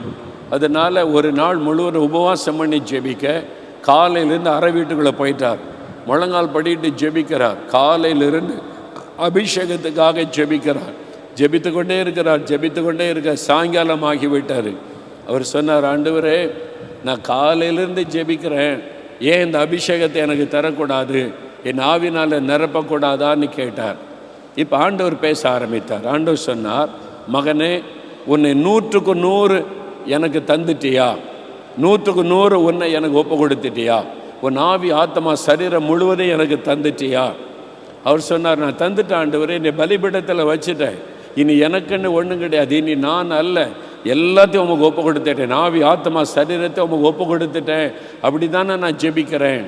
சரி, உன்னை 100க்கு 100 எனக்கு ஒப்பு கொடுத்துட்டீன்னா நானும் உன்னை அபிஷேகம் பண்ணிவிட்டேன் என்பது விசுவாசினார். ஆண்டவரே நான் விசுவாசிக்கிறேன், என் அபிஷேகம் பண்ணினக்க ஸ்தோத்திரம்னு சொன்னார். பாருங்க, கடல் அலைகளை போல் அபிஷேகம் அப்படியே பொங்கி வர ஆரம்பித்தது. அவருக்குள்ள ஆவியானுடைய வல்லமை கடல் அலைகளை போல பொங்கி வர ஆரம்பித்தது. 5 நிமிஷம், 10 நிமிஷம், அரை மணி நேரம், 1 மணி நேரம். இப்ப சொன்னார், போதும் ஆண்டவரே, இதுக்கு மேல என்னால தாங்க முடியாத அளவுக்கு அபிஷேகம். விசுவாசிக்கும் போது அதான் சொன்னேன், முதல்ல எனக்கு தருவார்னு விசுவாசிங்க, தாகத்தோட கேளுங்க, வாய் திறந்து கேளுங்க, அப்புறம் விசுவாசிங்க. தந்து விட்டார் என்று விசுவாசித்து ஸ்தோத்திரம் பண்ணுவார். ஆண்டவரே எனக்கு தந்துட்டதற்காய் ஸ்தோத்திரம். அதை விசுவாசித்து துதிக்கணும், வாயை திறக்கணும். ஆண்டவரே உமக்கு ஸ்தோத்திரம், என்னை நிரப்புகிறதற்காய் ஸ்தோத்திரம், என்னை அபிஷேகிக்கிறதுக்காக வாயை திறந்து துதிக்கும் போது தான் அந்த அபிஷேகத்தின் வல்லம் உங்களுக்குள்ள புரண்டு வரும்போது புதிய பாஷை வெளிப்படும். நீங்கள் அப்படியே வாயை திறந்து பேச ஆரம்பிங்க. கஷ்டப்பட தேவையில்லை, விட்டு கொடுத்தா போதும். உங்களை விட்டு கொடுத்த ஆவியானவர் அப்படியே பேச ஆரம்பிப்பார். பெந்தெகோஸ்தே நாளிலே அவர்கள் எல்லாரும் பரிசுத்த ஆவியினால் நிரப்பப்பட்டு ஆவியானவர் தங்களுக்கு தந்துள்ள வரத்தின்படியே வெவ்வேறு பாஷையில பேச தொடங்கினார்கள். அவங்க தான் தொடங்கினாங்க. ஆவியானவர் ஏவுகிறார், தொடங்கின உடனே அப்படியே அந்நிய பாஷையில் பேசிக்கிட்டே இருக்கிறாங்க. அந்நிய பாஷையில் பேசுறது கஷ்டமே கிடையாது. முதல்ல ஆவியில நிரப்பப்படணும். ஆவியில நிரம்பிட்டா உங்களுடைய நாவை விட்டு கொடுத்துட்டா அப்படியே ஆவியானவர் பேச ஆரம்பிச்சிருவார். அப்படியே அழகா பேசுவார். சிலருக்கு 1-2 வார்த்தை வரும். சின்ன குழந்தைகள் மாதிரி தத்தக்க பத்தக்கன்னு பேசுவாங்க, அர்த்தமே தெரியாது. சின்ன குழந்தை பேச ஆரம்பிக்கும் போது அப்படிதான் பேசும், கொஞ்ச நாள்ல தெளிவா பேசும். அந்த பாஷை உடைய நாவிலே வந்து விட்டது, ஆவியானவர் ஆரம்பித்து விட்டார் என்று அர்த்தம். சிலர் உடனே அழகா அந்நிய பாஷையில பேசிடலாம், கஷ்டமே கிடையாது. இன்றைக்கு இந்த அபிஷேகத்தை உங்களுக்கு தரப்போகிறார். முதல்ல ஆவில நிரம்பி அந்நிய பாஷையில பேசி தேவனை துதிக்க போறீங்க. அப்புறம் விடுதலை, அப்புறம் மற்ற ஆசீர்வாதம். இப்ப எத்தனை பேர் பெற்றுக்கொள்ள விரும்புறீங்க? எத்தனை பேர் இந்த அபிஷேகத்தை பெற்றுக்கொள்ள விரும்புறீங்க? ஹல்லேலூயா, ஹல்லேலூயா. இப்ப ஆவியானவர் ஊற்றப்பட போகிறார். கடைசி நாட்களில் மாம்சமான யாவர் மேலும் என் ஆவியை நான் ஊற்றுவேன், என் ஆவியை நான் ஊற்றுவேன். என் வாக்குத்தத்தத்தை நிறைவேறுகிற வேளை வந்திருக்கிறது. பெற்றுக்கொள்றீங்க. அபிஷேகம் இறங்க ஆரம்பித்து விட்டாரு. ஆவியானவர் ஊற்றப்படுகிறார். outpouring of the Holy Spirit, ஆவியானவர் ஊற்றப்படுகிறார். கேளுங்க. வாயை திறந்து கேளுங்க. நிரப்பப்படுகிறீங்க. சிலர் அளவில்லாமல் நிரப்பப்படுகிறீங்க. பெற்றுக்கொள்ளுங்க. receive the anointing. பெற்றுக்கொள்றீங்க. ஆவியானவர் நிரப்ப ஆரம்பித்து விட்டார். அபிஷேகம் இறங்குகிறது. மாம்சமான யாவர் மேலும் ஆவியானவர் நிரப்பும் ஆண்டவரே. ஊற்றும் ஆண்டவரே. ஊற்றுங்க. யாவர் மேலும் ஊற்றுங்க. நிரப்புங்க ஆண்டவரே. அபிஷேகம் இறங்கட்டும். ஆவியானுடைய வல்லமை இறங்கட்டும். அபிஷேகத்தின் வல்லமை இறங்கட்டும். ஆவியானுடைய வல்லமை இறங்குகிறது. பெற்றுக்கொள்றீங்க.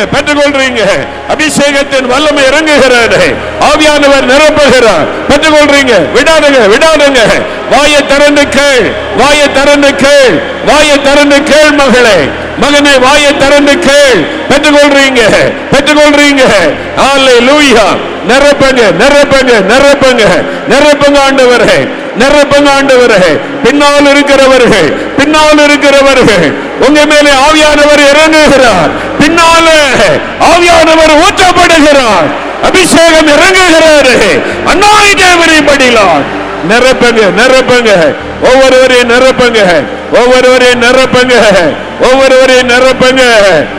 நிரப்புறீங்க. பெற்றுக்கொள்றீங்க. விடாதுங்க. இந்த வாயை திறந்து கேளுங்க. ஆண்டவரே நிரப்பும். இயேசுவே நிரப்பும். ஆண்டவரே நிரப்பும். பிதாவே ஊற்றுங்க. அபிஷேகத்தை ஊற்றுங்க. யாவர் மேல ஊற்றுவேன்னு சொன்னீங்களே, ஊற்றுங்க ஆண்டவரே. ஊற்றுங்க அபிஷேகத்தை. ஊற்றுங்க ஆவியானவரே. anoint everybody Lord. பெற்றுக்கொள்றீங்க. வாயை தரங்க. அந்நிய பாஷை பேசுகிறீங்க. புதிய பாஷை பேசுகிறீங்க. Hallelujah. Thank you Lord.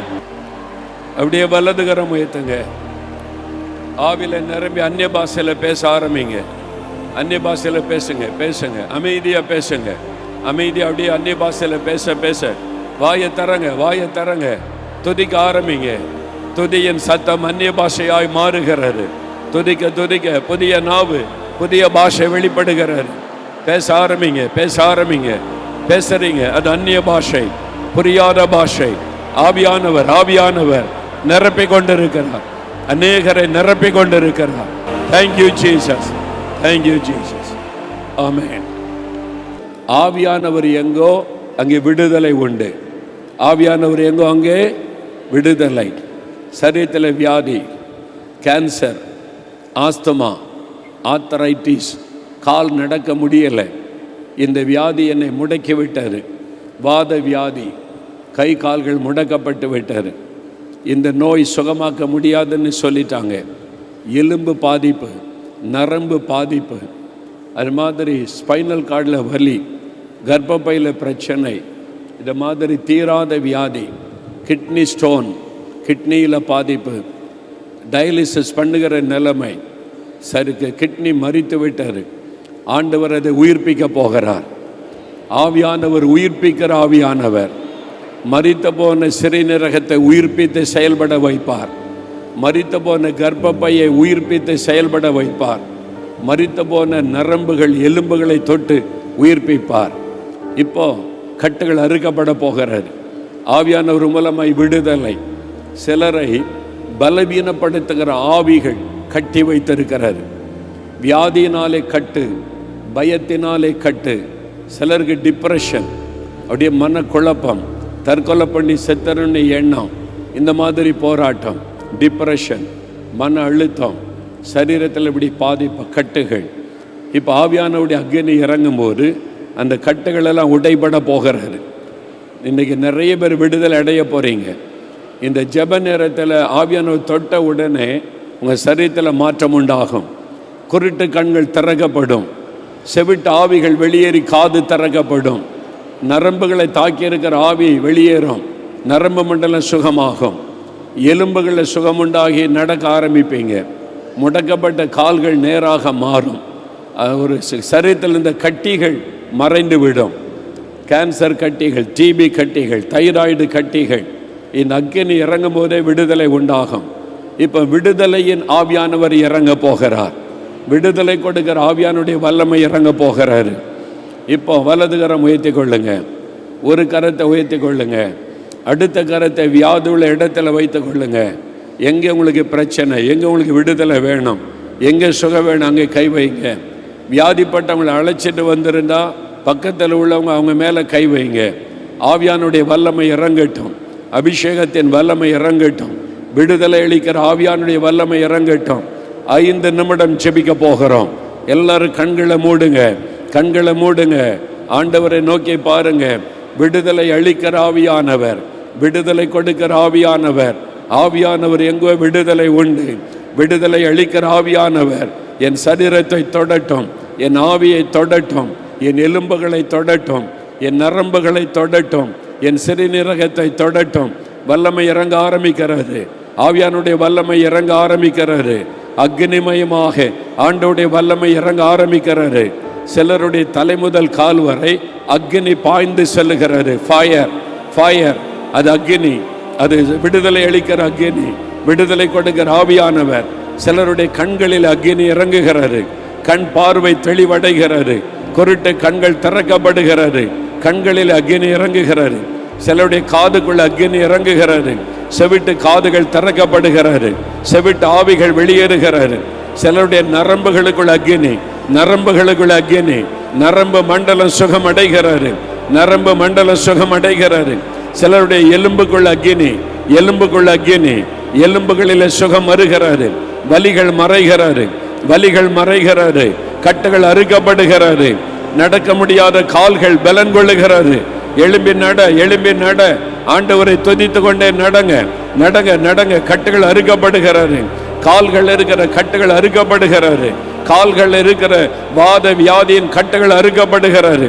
ஆவியானவர் எங்கோ அங்கே விடுதலை, வியாதியில் இருந்து விடுதலை, வாதத்தில் இருந்து விடுதலை, கேன்சர் வியாதியில் இருந்து விடுதலை. கேன்சர் கட்டி மறைகிறது, கேன்சர் கட்டி மறைகிறது. 4th ஸ்டேஜ், 4வது இடத்துக்கு வந்துட்டோம். கேன்சர் இனி குணமே ஆக்க முடியாது. ஆண்டவர் உங்கள் மேல இறங்குகிறார், அக்னி இறங்குகிறது. சகோதரனே, அக்னி இறங்குகிறது. அந்த கேன்சர் வியாதி அழிக்கப்படுகிறது. சகோதரி, உங்களுடைய கர்ப்பப்பையில் அக்னி இறங்குகிறது, கேன்சர் வியாதி அழிக்கப்படுகிறது, அந்த வேர் சுட்டரிக்கப்படுகிறது. விடுதலை, விடுதலை, ஆவியானவர் கொடுக்கிற விடுதலை. சிறுநீரகம், சிறுநீரக கல் மறைகிறது, சிறுநீரக கல் மறைகிறது, சிறுநீரகத்தில் இருக்கிற வலி மறைகிறது. செயலற்று போன சிறுநீரகம் செயல்பட ஆரம்பிக்கிறது, மரித்து போன சிறுநீரகம் செயல்பட ஆரம்பிக்கிறது. எலும்புகள் நரம்புகளில் சுகம் உண்டாகிறது. இப்ப பெற்றுக்கொள்றீங்க. ஆஸ்துமா வியாதி, இழுப்பு வியாதி, வலிப்பு நோய்கள் மறைகிறது. இப்பொழுது டிப்ரெஷன், மன அழுத்தம், மனநிலை பாதிப்பு, குழப்பத்தின் ஆவி விலகுகிறது. இயேசுவின் நாமத்தில் விடுதலை, விடுதலை. ஆவியானவர் எங்கோங்க விடுதலை. இயேசுவே ஸ்தோத்திரம். ஆவியானவரே உம்முடைய வல்லமைக்காக நன்றி. ஆவியானவரே விடுவிக்கிறதற்காய் நன்றி. ஆவியானவரே கட்டுகளை அறுக்கிறதற்காய் நன்றி. இயேசுவே உமக்கு ஸ்தோத்திரம். சொல்லுங்க, சொல்லுங்க. விடுதலை, விடுதலை, விடுதலை. கட்டிகள் மறைகிறது, வியாதிகள் மறைகிறது, சரீரம் சுகம் அடைகிறது, சரீரம் உயிர்ப்பிக்கப்படுகிறது. கண்கள் புது கண்களாய் மாறுகிறது, புதிய கண்களாய் மாறுகிறது, புதிய செவிகள் உண்டாகிறது, கைகள் கால்கள் எலும்புகள் நரம்புகள் புதிதாய் மாறுகிறது. இயேசுவின் நாமத்தில், இயேசுவின் நாமத்தில், இயேசுவின் நாமத்தில் ஆவியானவர் கொடுக்கிற விடுதலை இறங்கி கொண்டிருக்கிறது. இப்பொழுது ஆவியிலே விடுதலை, பயத்தின் ஆவி விலகுகிறது. பயத்தின் ஆவி, குழப்பத்தின் ஆவி, மன அழுத்தத்தை கொண்டு வருகிற ஆவி இயேசுவின் நாமத்தில் விலகுகிறது. ஆவியானவர் எங்கோ அங்கே விடுதலை, விடுதலை. குழப்பத்தின் ஆவி விலகுகிறது. தற்கொலை தோண்டுகிற ஆவி விலகுகிறது. விடுதலை, விடுதலை. அல்லேலூயா, அல்லேலூயா. நன்றி ஆண்டவரே, உம்மை துதிக்கிறேன் ஆண்டவரே. இயேசுவே உமக்கு நன்றி. இயேசுவே விடுதலை. நன்றி. அப்படியே கவனிங்க. ஆவியானவர் சொல்லுகிறார், சில குடும்பங்கள் பில்லிசூனியம் மந்திரத்தினால பாதிக்கப்பட்டு வந்திருக்கிறீங்க. யாரும் உங்களுக்கு மந்திரவாதம் செய்ததுனால அந்த மந்திரவாதத்தில் கிரியை செய்கிற ஆவிகள் உங்களை தாக்கி குடும்பத்தை பாழாக்குகிறார். வியாதி, பயம், தற்கொலை எண்ணம், தூக்கத்தை கெடுப்பது, அதை செய்கிற அந்த பொல்லாத மந்திர பில்லிசூனி ஆவி. சிலருக்குள்ளே குரங்கின் ஆவி, அது மந்திரத்தில் ஏவப்படுகிற குரங்கின் ஆவி. ஆவியை வெளியே வா, கம் அவுட் யூ டெவில். வெளியே வா பொல்லாத ஆவியே. மந்திர வல்லமைகள் எரியட்டும், பில்லிசூனிய வல்லமை எரியட்டும். வெளியே வா, கம் அவுட் யூ டெவில். வெளியே வா பொல்லாத ஆவியே. அந்த ஆவிகள் இப்பொழுது அந்த ஆவிகள் இயேசுவுக்கு முன்னால் வந்து விழணும். நீ இயேசுவுக்கு முன்னால் வந்து விழணும். நீ இயேசுவுக்கு முன்னால் வந்து விழணும். அவர்தான் உன்னை ஜெயித்தவர், உன் தலையை நசுக்கினவர், மந்திரவாத கிரியைகளை அழித்தவர். நீ அவருக்கு முன்னால் வந்து விழணும்.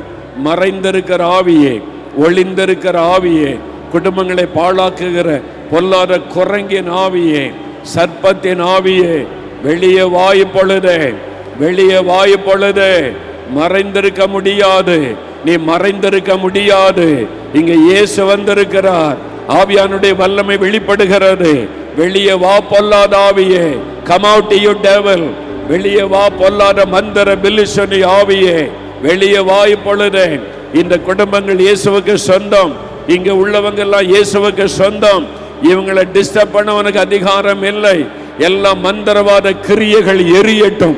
தகடுகள் இயேசுவின் நாமத்தில் எரியட்டும். தகடுகள் இயேசுவின் நாமத்தில் எரியட்டும். பில்லிசூனிய வல்லமைகள் இயேசுவின் நாமத்தில் எரியட்டும். அந்த பாம்பின் அஸ்திபாரங்கள் எரியட்டும்.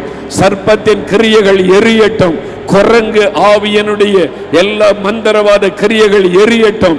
பொல்லாத குரங்கின் ஆவியே, குரங்கின் ஆவியே, மந்திரவாத பில்லிசூனியத்தில் பயன்படுத்துகிற குரங்கின் ஆவியே, எரியட்டும் உன்னுடைய வல்லமை, எரியட்டும் தகடுகள், எரியட்டும் உன்னுடைய பலிபீடம். இயேசுவின் நாமத்தில், இயேசுவின் நாமத்தில் எரிகிறது. ஜெபிங்க, ஜெபிங்க. ஆண்டவருடைய வல்லமை வெளிப்படுகிறது. மந்திர வல்லமை அழிகிறது. பில்லிசூனிய கிரியைகள் அழிகிறது. இயேசுவின் நாமத்தில் விடுதலை, இயேசுவின் நாமத்தில் விடுதலை. மந்திர பில்லிசூனி ஆவிகள் எரியட்டும். மந்திர தகடுகள் எரியட்டும். இயேசுவின் நாமத்தில் எரியட்டும். Thank you Lord.